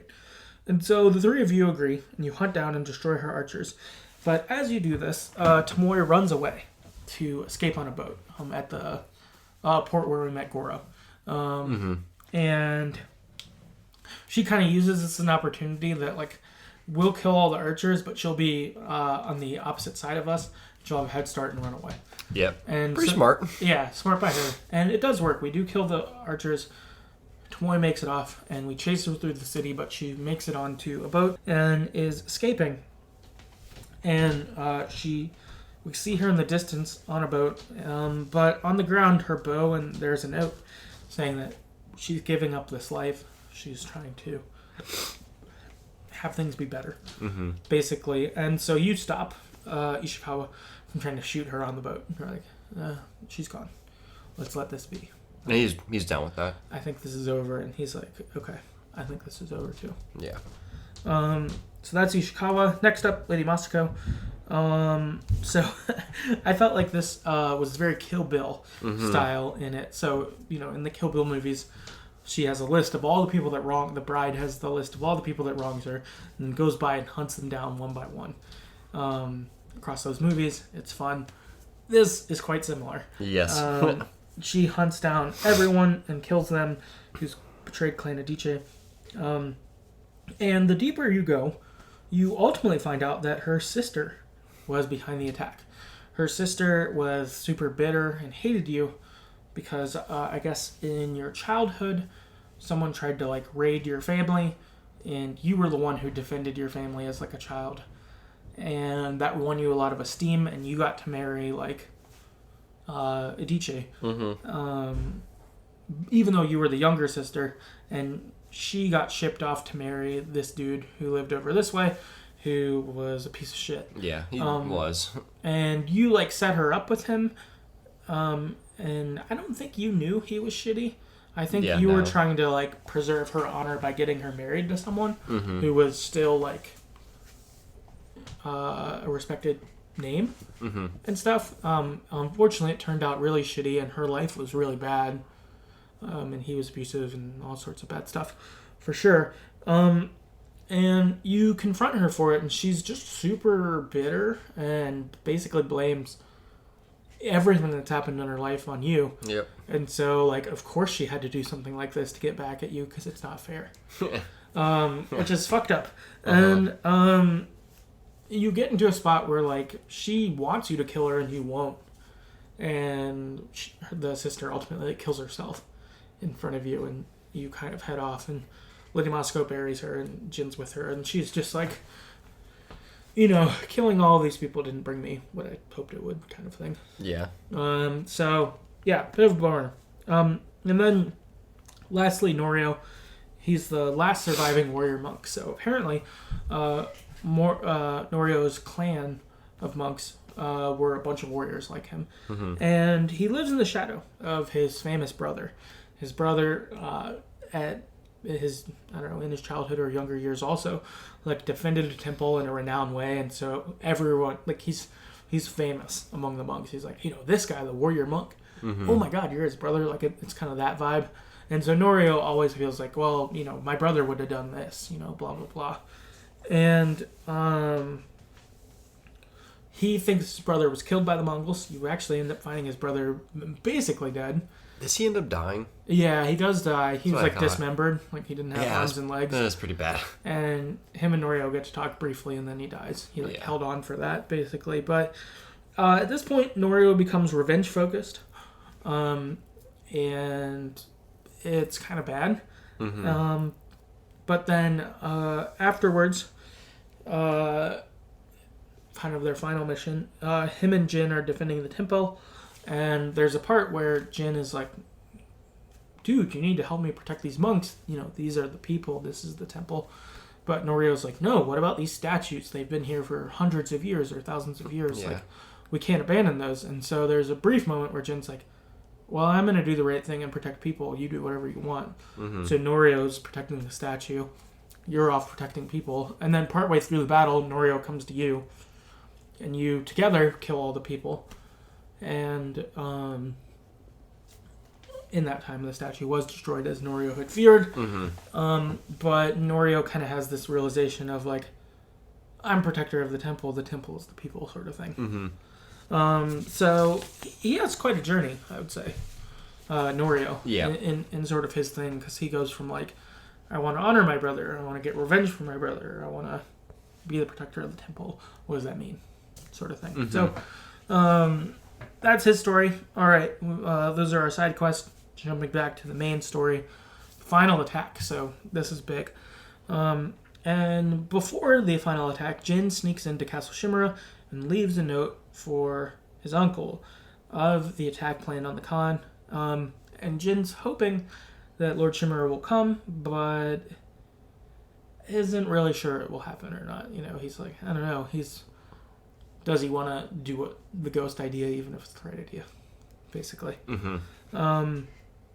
And so you attack the port with your allies, and you're pretty ready to die. Jin, at this point, I'd say, is like, if I get the Khan, that's all that matters, kind of thing. Because also, the Mongols, with their reverse engineering of the poison, they're planning to take that to the mainland, to Japan. So, like, this could spell the end for everyone. Yeah. So Jin's like, no one can leave this port. I've got to take the Khan out. Like, this has to... Everything they learned on this island needs to stop here. Yeah, it's over here. Yeah, it has to. So if I gotta die, I will do that. And so Jin kind of sneaks covertly while his allies are attacking, sort of as a distraction. And during the battle, Lord Shimura and his people show up. So we get the reinforcements we need. He actually did it, which was cool. And you end up in a huge mega boss battle with the Khan. Yeah. It's really multiple boss battles in one. And I'm not 100% if this is true, but I think it is you essentially do all four stances. Yeah. So you have 4 boss battles with him. It's like, okay, this one's best for stance. Or 3, maybe. Yeah, this is best for stance 1, this is best for stance 2, this is best for stance 3. Yeah. With him. And his boss battle is insane. He has multiple guys who help you with it, so it's not the same always in the Mortal Kombat style we alluded to earlier. It does have that at times. But there are other times where there's 4 or 5 Mongol like archers or other people around. You have to kill them too along the way. Yeah, I died a lot doing this. Yeah, this was tough. Yeah. And also you get poisoned during this. So it's a pretty big mess and quite the sequence for sure. And kind of figuring out how to navigate during the fight. Like, okay, kill this archer, roll away, stab the Khan once, roll away, shoot this other guy. Like, it's kind of a lot. But ultimately, you do manage to kill a Khan, and you explode. You jump off the boat as it explodes. So you did it, and you wash ashore, and you get found by Yuna, just like you did earlier in the game. Yeah. Kind of the same thing, and you did it. You've killed the Mongols. Or you've killed the Khan at least. And this kind of takes you to your epilogue, the game wrapping up. Yuna gives you a note from Lord Shimura asking you to meet. So you're like, all right, like, can we patch this up? Like, what's going to happen when we beat the Khan? And you meet him at your old training ground. And you go and you honor Clan Sakai and Clan Shimura together. You go to, like, the graveyards, pay respect. You write poems. You write down legacy of, like, your clans. And he lets you know that Clan Sakai has been disbanded.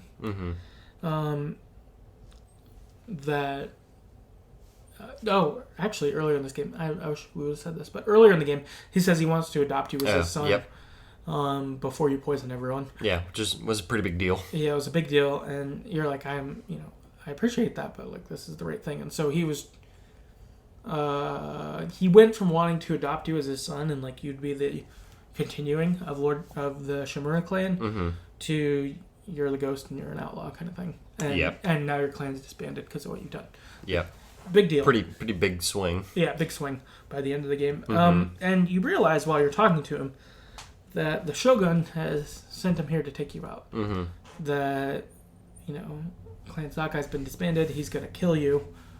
Yeah. And it will move forward. And you are like, I can't let you kill me. You can tell people you killed me. I'll leave. I'll get out of here. But I can't do this. And before the fight, you are hoping that he would do that. I was like, Lord Shimura, bend this one time. Like, I'll leave. I'll never come back. Like, at this point, I was really hoping for, like, let me go to Mongolia and take the fight to them. Like, because you meet a peasant along the way who's like, I heard the ghost is doing this. I'm taking weapons to leave the island to go attack out west or whatever. Like, I'll do that in game 2. Let me go. Yeah, so here I was like, Lord Shimura, let me go. Like, let me go leave for game 2. Don't fight me. But Lord Shimura is not having it. And he makes you fight him. So this is your final boss battle. Yeah, it's rough. It's rough, because you don't want to fight him. Yeah. I would say. And you go through your fighting, you win. You ultimately have the possibility, the choice, of will you kill or spare Lord Shimura after this. So, what did you do? I spared him. I went back and forth because, like, the honorable thing for him, I guess, for Shimura would be to kill him, I guess, because that's like a warrior's death, whatever. Right. But I felt really bad doing that because, I don't know. Like, I don't want to continue this stupid bullshit honor, It seems like we've gotten rid of a lot of the stupid things by doing the ghost and winning and things like that. So part of me was like, I'm not going to follow these weird rules anymore. And also, still like a father to me, so I can't kill you. Even if you think you could kill me, I couldn't kill you. So it seemed like the right thing to do. Or maybe the wrong thing to do technically, but the good thing to do, quote unquote. Yeah. That was how I kind of viewed it too. It's like, well, I'm not a samurai anymore. I don't operate under those rules. You do, sure. That's fine. But I'm not really that way. And so I felt like sparing him too. It was like, I don't want to kill you. You're my uncle. I still care about you. Yeah. Kind of thing. So that was sort of how I thought about it too. Yeah. Was, I won't kill you. And presumably, I'm going to leave. You could just say you killed me. And you'll never see me again. Like, yeah. I'm going to go take the fight to the Mongols or whatever. Yeah. Wherever Jin's going next. I'll go do that. That's fine. Yeah. And just say you killed me. Right. You could say you killed me, or you could say I got away, and that's... I mean, maybe you'd get in trouble. I don't know. But, like... You've been hurt. It's not like you were like, well, I couldn't fight him. It's like, it wasn't that. You tried to fight me, I just didn't kill you. Yeah, I'm just better than you. Yeah. Yeah. Kind of thing. So, I don't know. Yeah, I felt like that fit with how I would be as Jin. Yeah. For sure. Or how Jin, to me, is. Same, yeah. Merciful and not going to kill your father figure. Like, no. Yeah, I don't... Yeah. Yeah. Think about if I played again, I think I might kill him. Yeah. Just to see what it's like, but... Right. Yeah. We've got some feedback here. So Enigma on Reddit says, kill. Lore-wise, I didn't want the ghost to constantly be on the run, never being able to relax after fighting the Mongols, at least on Tsushima. I realize it's an unpopular opinion, but personally felt it was both a fitting and tragic finale. It was definitely the most honorable samurai duel/fight in the game. Yeah, this one definitely felt most honorable out of any of them. Like, killing the Mongol boss fights or Rizu. Like, this one definitely is different. Yeah, 100%. Kabuki on Reddit said, I spared him. I agonized over this for nearly 5 minutes, but I just couldn't kill him. I was pretty similar. I think I paused it or sat there or whatever and was like, I need to think about this. Yeah. That was pretty rough. Yeah, I definitely had to think about it too. Wolfgang on Reddit said, killed. It's what they both wanted if it had to be that way. Sparing him would have felt more disrespectful. Yeah. I do think that that's probably true. As I do wonder if they both would have wanted that way. I don't think Lord Shimura wanted to kill Jin. Mm-hmm. But maybe his honor made him have to this fight. I think so. That's what it seems like, yeah. Yeah, and so I don't know the 8 minds that he lost.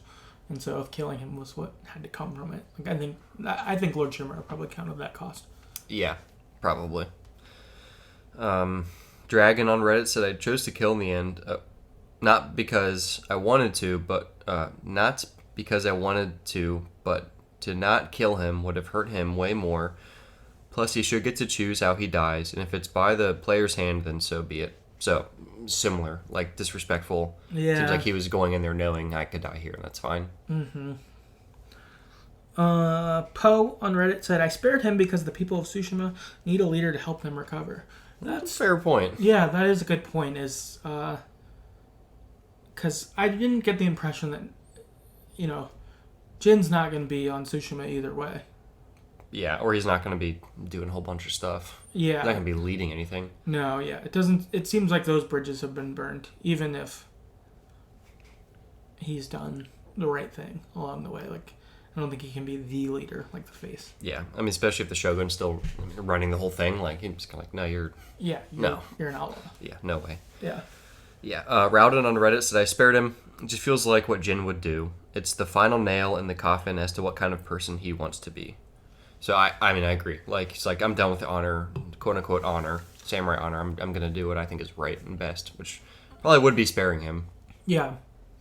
Yeah, I think so, too. I think I feel ultimately settled in what I did. One thing I did read online that isn't listed here, but that I saw someone say online about it, is they thought that the Shogun would kill Shimura after this, like for not killing us. And if that's true, that would make me want to kill Shimura if he's going to get killed by the Shogun. Yeah. Because then that does seem more honorable and more important. Probably. But my impression and how I took it when I played was, I'm going to leave Shimura here. He's going to do what he needs to on Tsushima. And I'm going to go do what I need to do wherever I head next, kind of thing. Yeah. That's how I sort of took it and how I left it, and I feel good about that. Jin choosing his way. Even if it's not honoring the way of the samurai, Shimura can still do what he needs to do. Yeah. That's what I expected, too. Yeah, that's what I expect. But if the Shogun killed Shimura, and I knew that, I would switch my answer. I probably would, too. I think he'd rather die by... I would feel better about honoring him that way than, like... A criminal's death. Yeah, being a prisoner for not doing something or whatever. Yeah, so that would be bullshit. Yeah.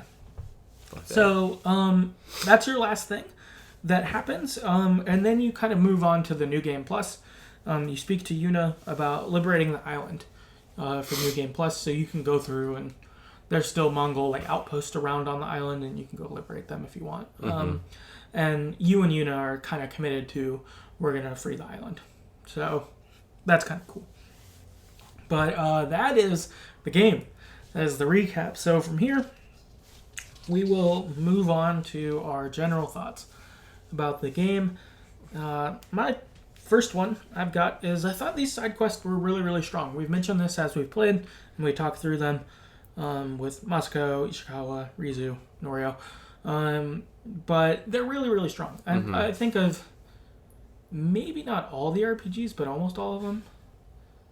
Maybe all of them. Best side quest, though. I feel like, as we mentioned before, there's a lot of times I've done side quests in games where it's chores. It's doing shit I don't want to do. It's doing things that aren't that fun. It's seeing people I don't want to see. A bunch of shit like that.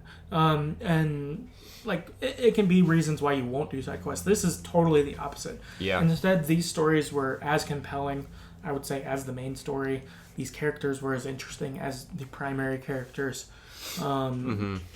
They really fucking nailed it here. Like those 4 side quests, which are most of the side quests in the game, top tier. Like they did a really great job, and this game didn't feel like a chore. I think that's something that RPGs can feel like. Yeah. Is where you're just fucking grinding and doing stuff because you have to until you can do the next main mission thing.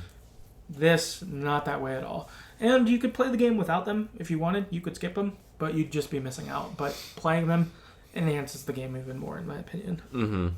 Yeah, I agree. I think like one of the reasons they're so good was because they threw all their, like all the side quest effort went into these side stories. You know, like progressing side stories. They weren't, here's a one-off random ass quest that, you know, you'll forget about just to get an extra piece of loot. It progressed like the main side story of your companions. Yep. So I do think that made it a way better for sure. One thought I had too was this was one of my favorite games. I think my favorite game probably I played this year. I think I like it more than Last of Us 2. Wow. Personally, maybe I have to. Don't quote me on that. So I have to think about maybe next week I'll say something different. But I just love feudal Japan. Like this kind of setting is really my favorite time periods. And I think this is the first game I've like actually taken used like the screen capture feature. Oh yeah. And like took actual pictures of it in game because it just looked so cool. It was beautiful, and then the music was really good. So I think just all the atmosphere of the game is like maybe the best I've ever played. Loved it. Yeah. I would agree. This atmosphere is great. It looks great. Like it's really, really good. Yeah, it's fucking sweet. I love Japan, and especially like samurai feudal Japan. It's my favorite, one of my favorite time periods, and I think they captured that really well. Yeah, it just looks sweet. I agree. It looks awesome. I think in a similar vein, as people probably could tell as talking about, I really like this game too. I think this is in my top 10 games I've ever played. I really enjoyed this. Like, I haven't had a game. There aren't many games that I've played that are as big as this that I enjoyed the whole time. I didn't feel like I was wasting time when I was playing. I just kept looking forward to playing more. Yeah. Kind of thing. And so this game's really special. Yeah. For sure. It's great. Huge fan. And really glad I played it. Yeah. It's really good. Yeah, I think that, again, that's one of the reasons it's fun throughout is because the side quests aren't like, they're not super grindy. I think there's a few times we have to like go and find things, but that's not necessarily, I don't think it's not part of the side quest. It's more of like, do you want to unlock blank thing? You have to kind of go find this fox or whatever. Like, yeah, some of that could get kind of annoying, but you don't have to do it. You could just skip it. It was all cosmetic. Yeah, for the most part. There were side quests that I did skip, of like the musicians stuff. Yeah. Like, those were side quests you could do that you would unlock something. And they actually weren't that grindy either. They were kind of like its own side quest, like, story in and of itself, which was kind of cool. Yeah, and I could see being interested in that. Like, if I were someone who spent more time in a single game kind of thing, I could probably see doing that. But that's not normally how I am. You know, I jump from game, or not jump game to game, but, like, I play a lot of games, so yeah, I don't stay in one forever. Yeah, you're not going to spend 3 months in one game. Yeah, I don't do that. Yeah, fair. But if I was someone who was like, oh, I will only buy 5 PS5 games, and this would be one of them, you know, that kind of thing, I would grind all of it. Yeah, 100% it. But platinum it. Yeah, I could totally see that, and I bet it would be fun to platinum because I did a lot of stuff and I had a great time with it. Yeah, that's fair. One thing I mean, the most important things in this game was the combat. I loved the combat. I think it had some of a learning curve with like the changing stances to fight different enemies. I think early on it was like, I think the first act, or I forget when you get multiple stances, but the first act I think especially was like, this is pretty difficult. Once you get the hang of it and know how to switch pretty quickly and like what does what, I think it's super fluid. And it feels like you can't just like you can hit square a bunch. Like you actually have to think about what's this enemy? How would a samurai would switch his sword fighting style versus different enemies. So I think they kind of captured that really well. And it's just really fluid, which I think was really well done. So the story is really good, and the combat's really good. So the two of the main things, and the scenery. So I feel like 3 for 3 is great. Hit all the main points for me. Yeah, no, I agree. I thought the gameplay was good, and I definitely got better at switching stances. I wasn't like perfect at it, but I definitely got better as it went too, and got better at knowing which ones do. Like I did stay in water stance most of the time, but it seems like a lot of people did. Yeah, based on some of those comments earlier. Yeah, but I got better at being like, I do whatever triangle and then X to go to this one, or whatever it was. Like I got better at kind of getting used to that and being like, okay, this is this guy. I need to switch to this stance for this moment because I can't sticky bomb my way out of it or something. Yeah, can't cheat. I can't play cheap. But no, I agree. I thought the gameplay in this was fun. One thing that is pretty cool in kind of I don't know if I'd call this customizable options, but it might be, is you can play this game kind of a number of ways. And something I think if I replayed this game is I think I'd either play it in Japanese, so you can, your kind of standard version or whatever is, English voice acting, all that. Mm-hmm. But you can play it in Japanese voice acting and then have subtitles, which I think would be pretty cool. I think I would play that too. Yeah, and then your other option too is you could play it in black and white. Mm-hmm. So you could just play the whole game that way. Which again, I think similarly is pretty cool and like little... this makes them sound like they weren't hard, but little artistic choices that are really cool. Mm-hmm. Obviously, I think those probably both took a lot of time. Having to record entire Japanese lines, that obviously took a long time. Throw subtitles in. And throw subtitles in. And I assume changing your whole game to black and white takes a lot of effort as well. I'm sure. But those are little like artistic choices that this game has done that are really cool. Also, I haven't played it because I don't have online, but Legends mode is like the free online multiplayer for this game that people apparently really like, from what I've read, and they released it after the game. Like the game came out, and then a few months later, however long, they were like, "Here's this free online mode. Play that if you want." Like, I'll have to check that out. It just seems like all the ways that they have made this game and the choices they've made, like they're really fucking nailed it. Like they're choosing really like pro consumer things. They're choosing really pro the game things. Like. I don't know. I feel like a lot of times games can like do the minimum or nickel and dime you or like all of that stuff, and this is so different than that. Yeah. And is worth acknowledging. Like I think again, like just the way Sony first party titles are seemingly doing it are doing something cool. Like with The Last of Us 2 having all those like accessibility options and like this doing this. Like I don't know. It just seems very pro like.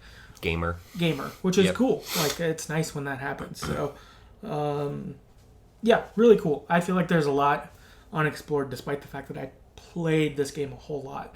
And I mean, I think I put almost 40 hours in on it. Like I played this quite a bit. Yeah, that's fair. There's a lot. I want to go back through and play the online mode. I don't think I've looked at that yet.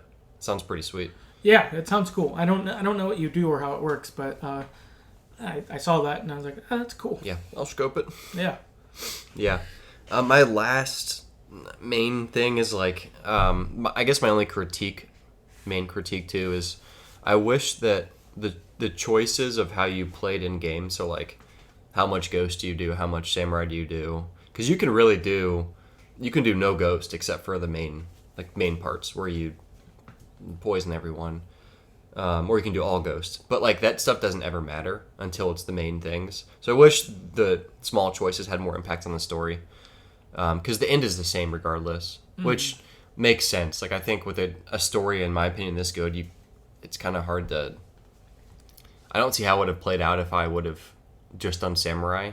Because that wouldn't have fit with, like, the tension and the drama and like samurai shit's not working. Well, I mean, I could have made it work because I just keep trying until I win. So I think it had to be that way, but I just wish they would have added more layers of choices where like if you choose not to do any ghosts, there's different dialogue or something, or if you choose to go full ghost, it just would have played out differently. I think I would have liked that. Yeah, I wish that they. That's a good point. I wish they would have either gave you more choices, like you're suggesting, Mm-hmm. or gave you less.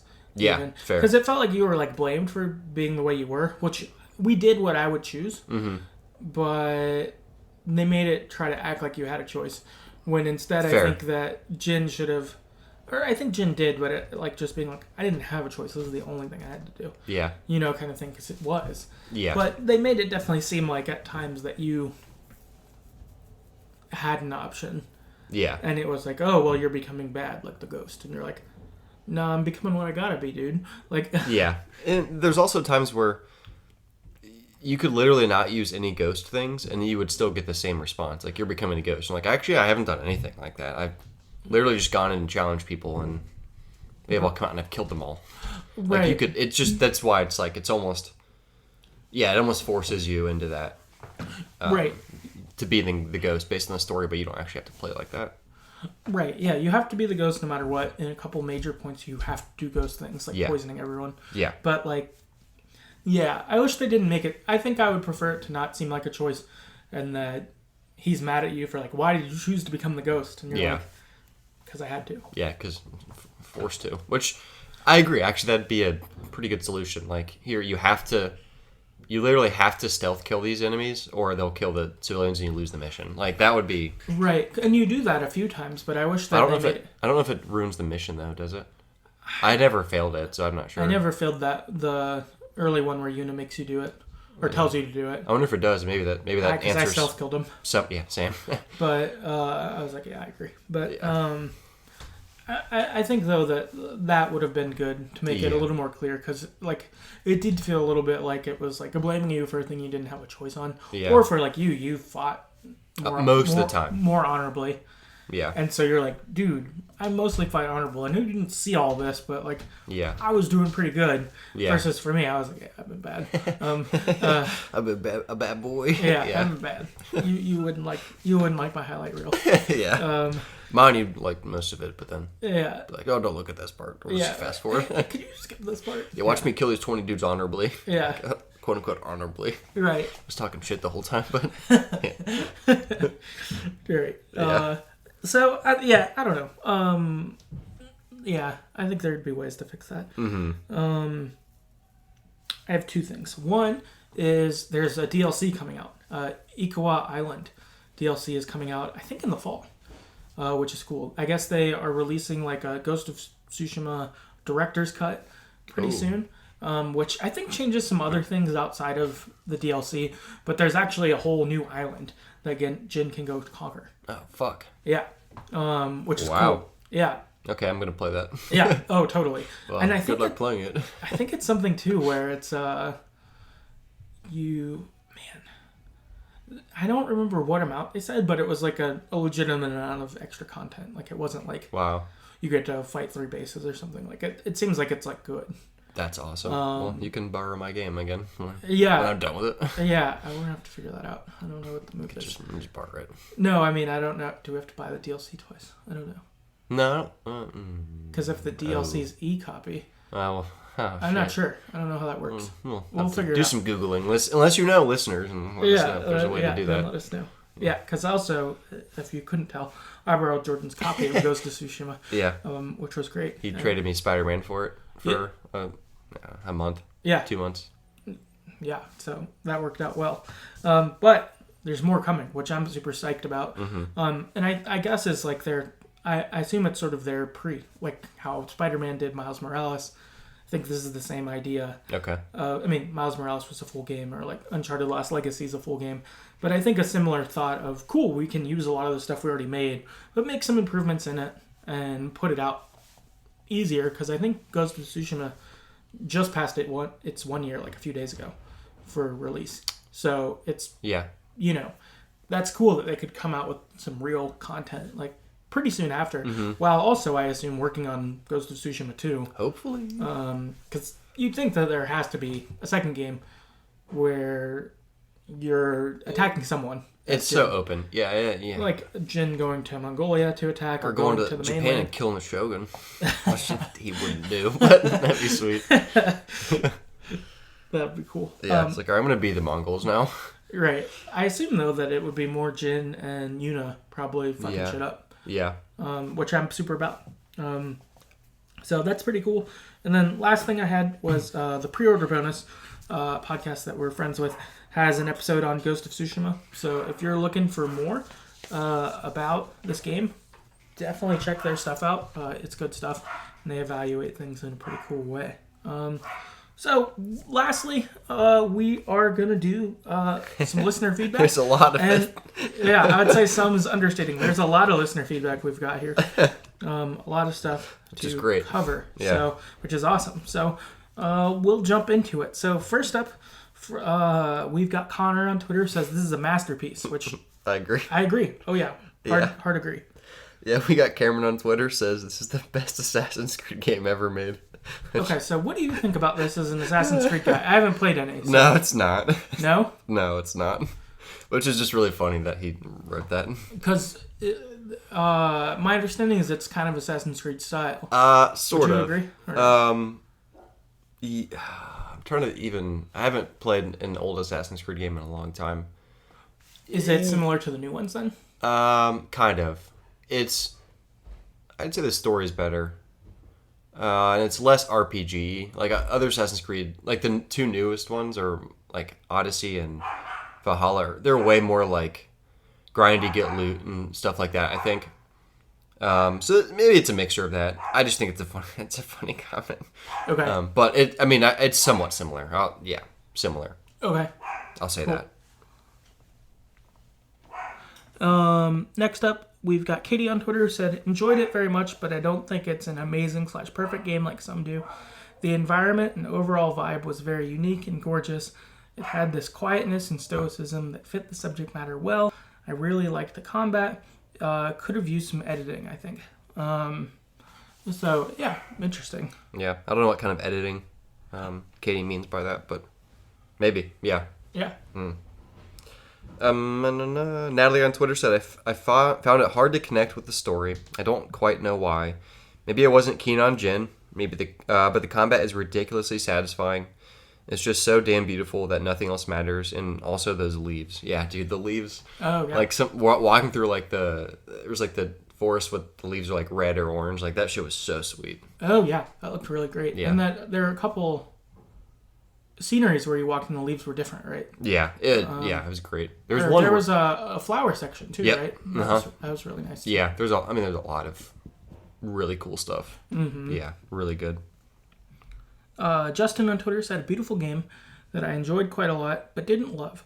It definitely is on my list to replay/platinum hunt, so maybe that would change my opinion. Still excited for a sequel.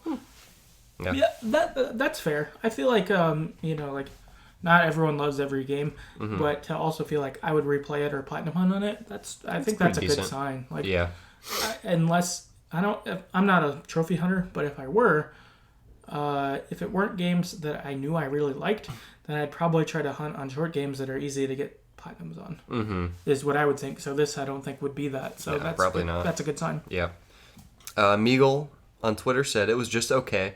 Had issues with the story. And had to really push myself to finish it. Dang. Yeah, that sucks. That's too bad. Yeah.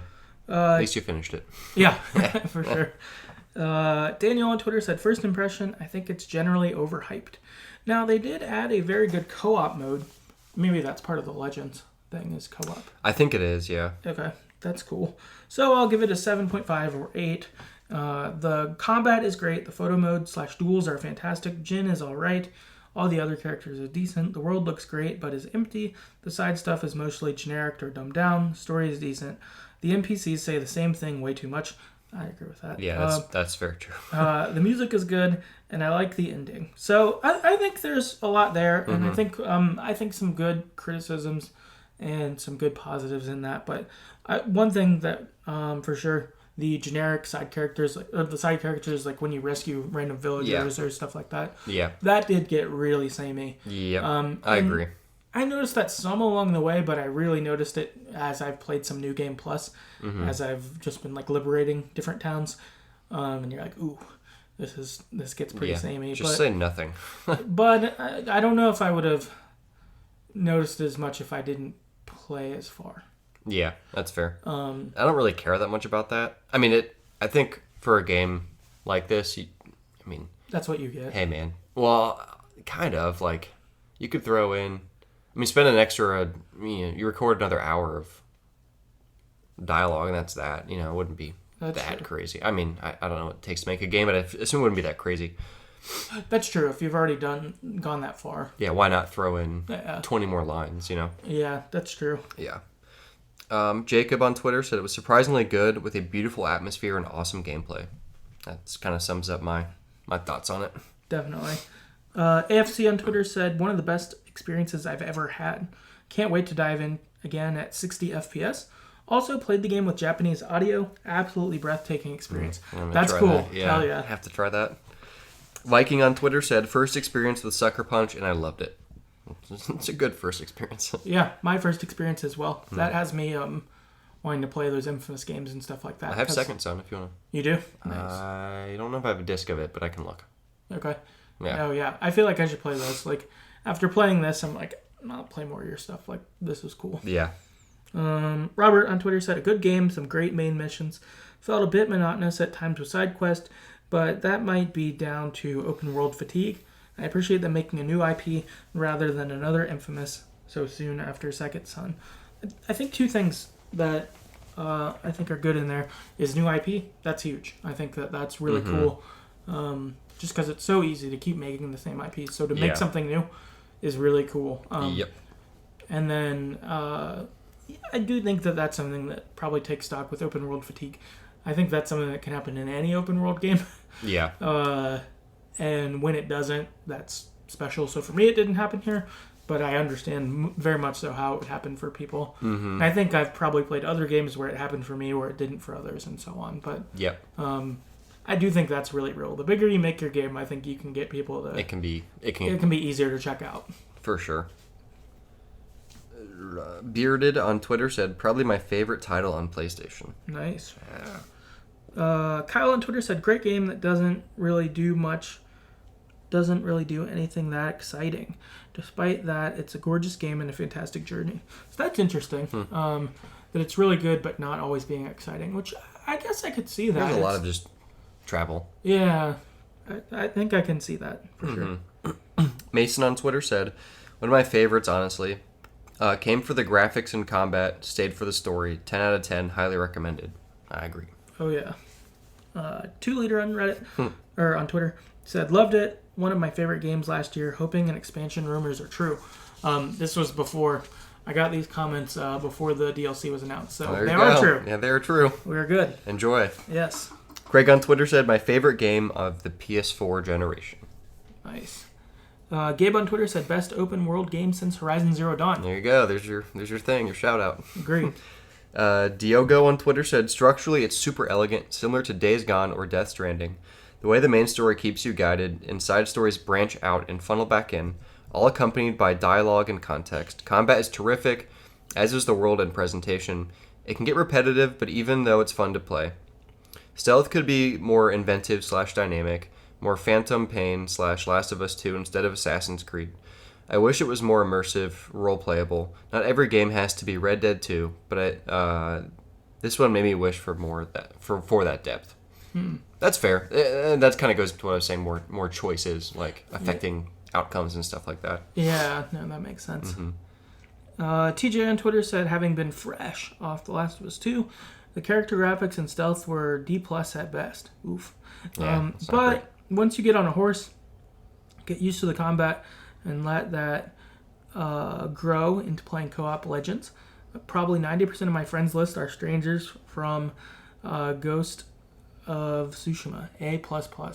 So interesting. That's cool, and I could see that. Like, I mean, The Last of Us 2 is an incredible looking game. Yeah. I don't think that this is by any means bad. This is still one of the best looking games I've ever played. Yeah. But I could see that being sort of a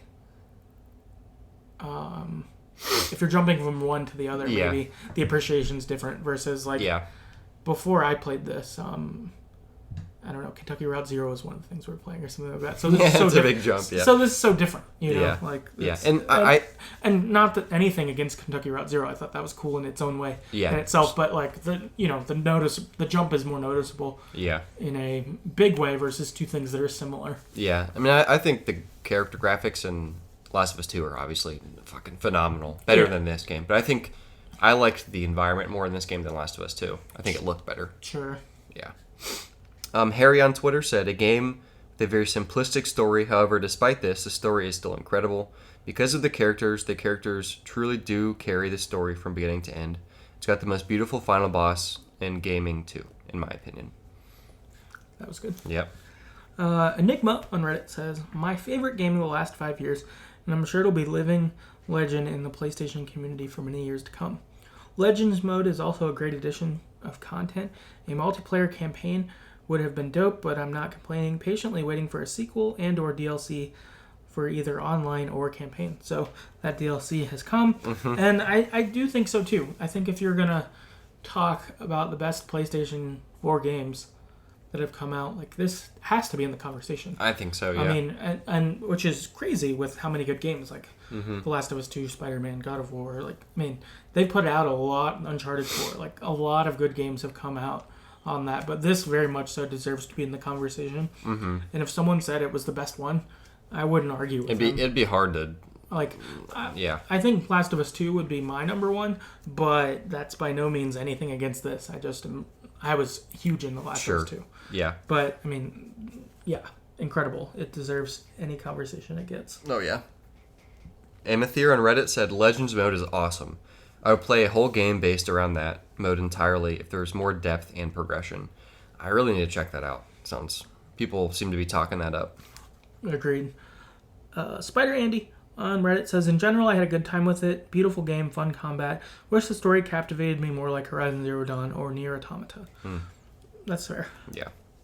Rubgy on Reddit said, awesome game. Deserved game of the year. The atmosphere and storytelling were awesome. I would love to be able to forget everything and do a first playthrough again. I kind of feel the same. It'd be pretty sweet to replay it again for the first time. Oh yeah, I would love that. My obviously time doing that was very recent, but it would be very enjoyable again. Kabuki on Reddit had a couple things. They said, I still think of this game's soundtrack often, just so pitch perfect for the environments. They also say my husband, who studied cinematography and film writing, played the Kurosawa mode and Japanese for a while and said it felt great. He ended up switching back to color. I really liked watching that gameplay passively though, so that's pretty cool. And then said, related to how it looked, I don't normally mess around with picture modes, but I did a lot in Ghost of Tsushima because interacting with some of the landscapes they built felt really rewarding. That's same with me. Yeah. Yeah, that's pretty cool. Yeah. Idbs on Reddit. Ghost of Tsushima was one of the best games I've ever had the pleasure of playing, honestly. The katana combat was enthralling, and I truly could not get enough battles in the game. And the stealth slash assassination tactics were smooth and flowed beautifully. The game only gets better the more you play it, as well as you continue to unlock new sword techniques and assassination slash ghost skills and items. The story itself was incredibly well written. This was the first game I spent time to get the Platinum Trophy on for a good reason. Wow, nice. That's awesome. I might want to do that too now, I'm not sure. Yeah, I think this one would be very worth platinum. That would be fun to do all the stuff. Like there's a lot there. This game is clearly, it's great. Yeah. Our final comment is from Jaren on Reddit, and they've got a bit here to wrap us up. They say, as someone who majored in Asian studies in college, I was always fascinated in feudal era Japan.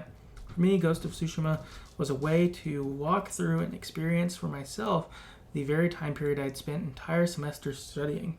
From the clothing to the weaponry to the architecture, social hierarchy, Sucker Punch created one of the most accurate depictions of historical time period I've ever seen in a video game.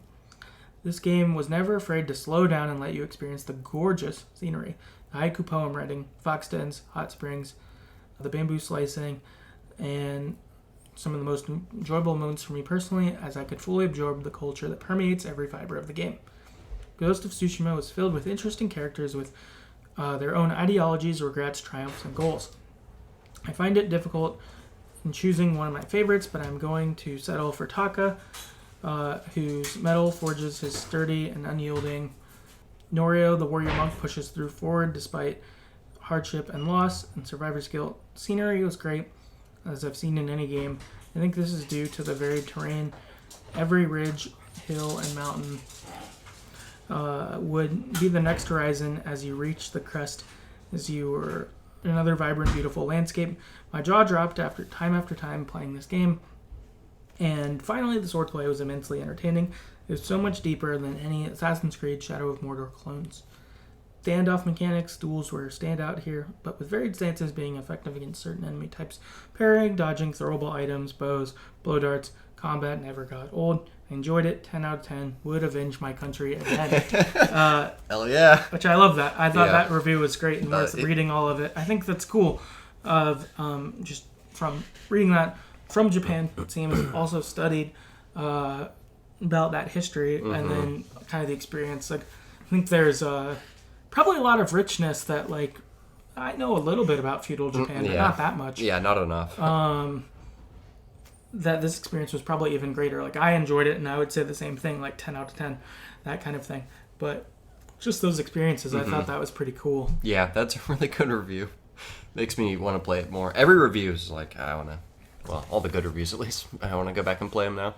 Yeah, definitely. I feel like talking about this game, even though I just finished it pretty recently, makes me be like, oh, I want to dive back in. And I've even played a little bit of New Game Plus. I've probably captured like 10 or 15 villages since I've stopped playing. Like, since I beat the game, I've gone back and just kept playing a little more, which is cool. I don't know. I don't almost ever do that with games, so I think that's something special in itself. I'm gonna go save all the villages. Yeah. Cool. Well, that is Ghost of Tsushima. We did it. We've talked through the it. Beast. The Beast, yeah.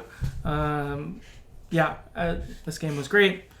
Really enjoyed our time with it. If you've got other thoughts on Ghost of Tsushima, send them our way. I would love to keep talking about this game.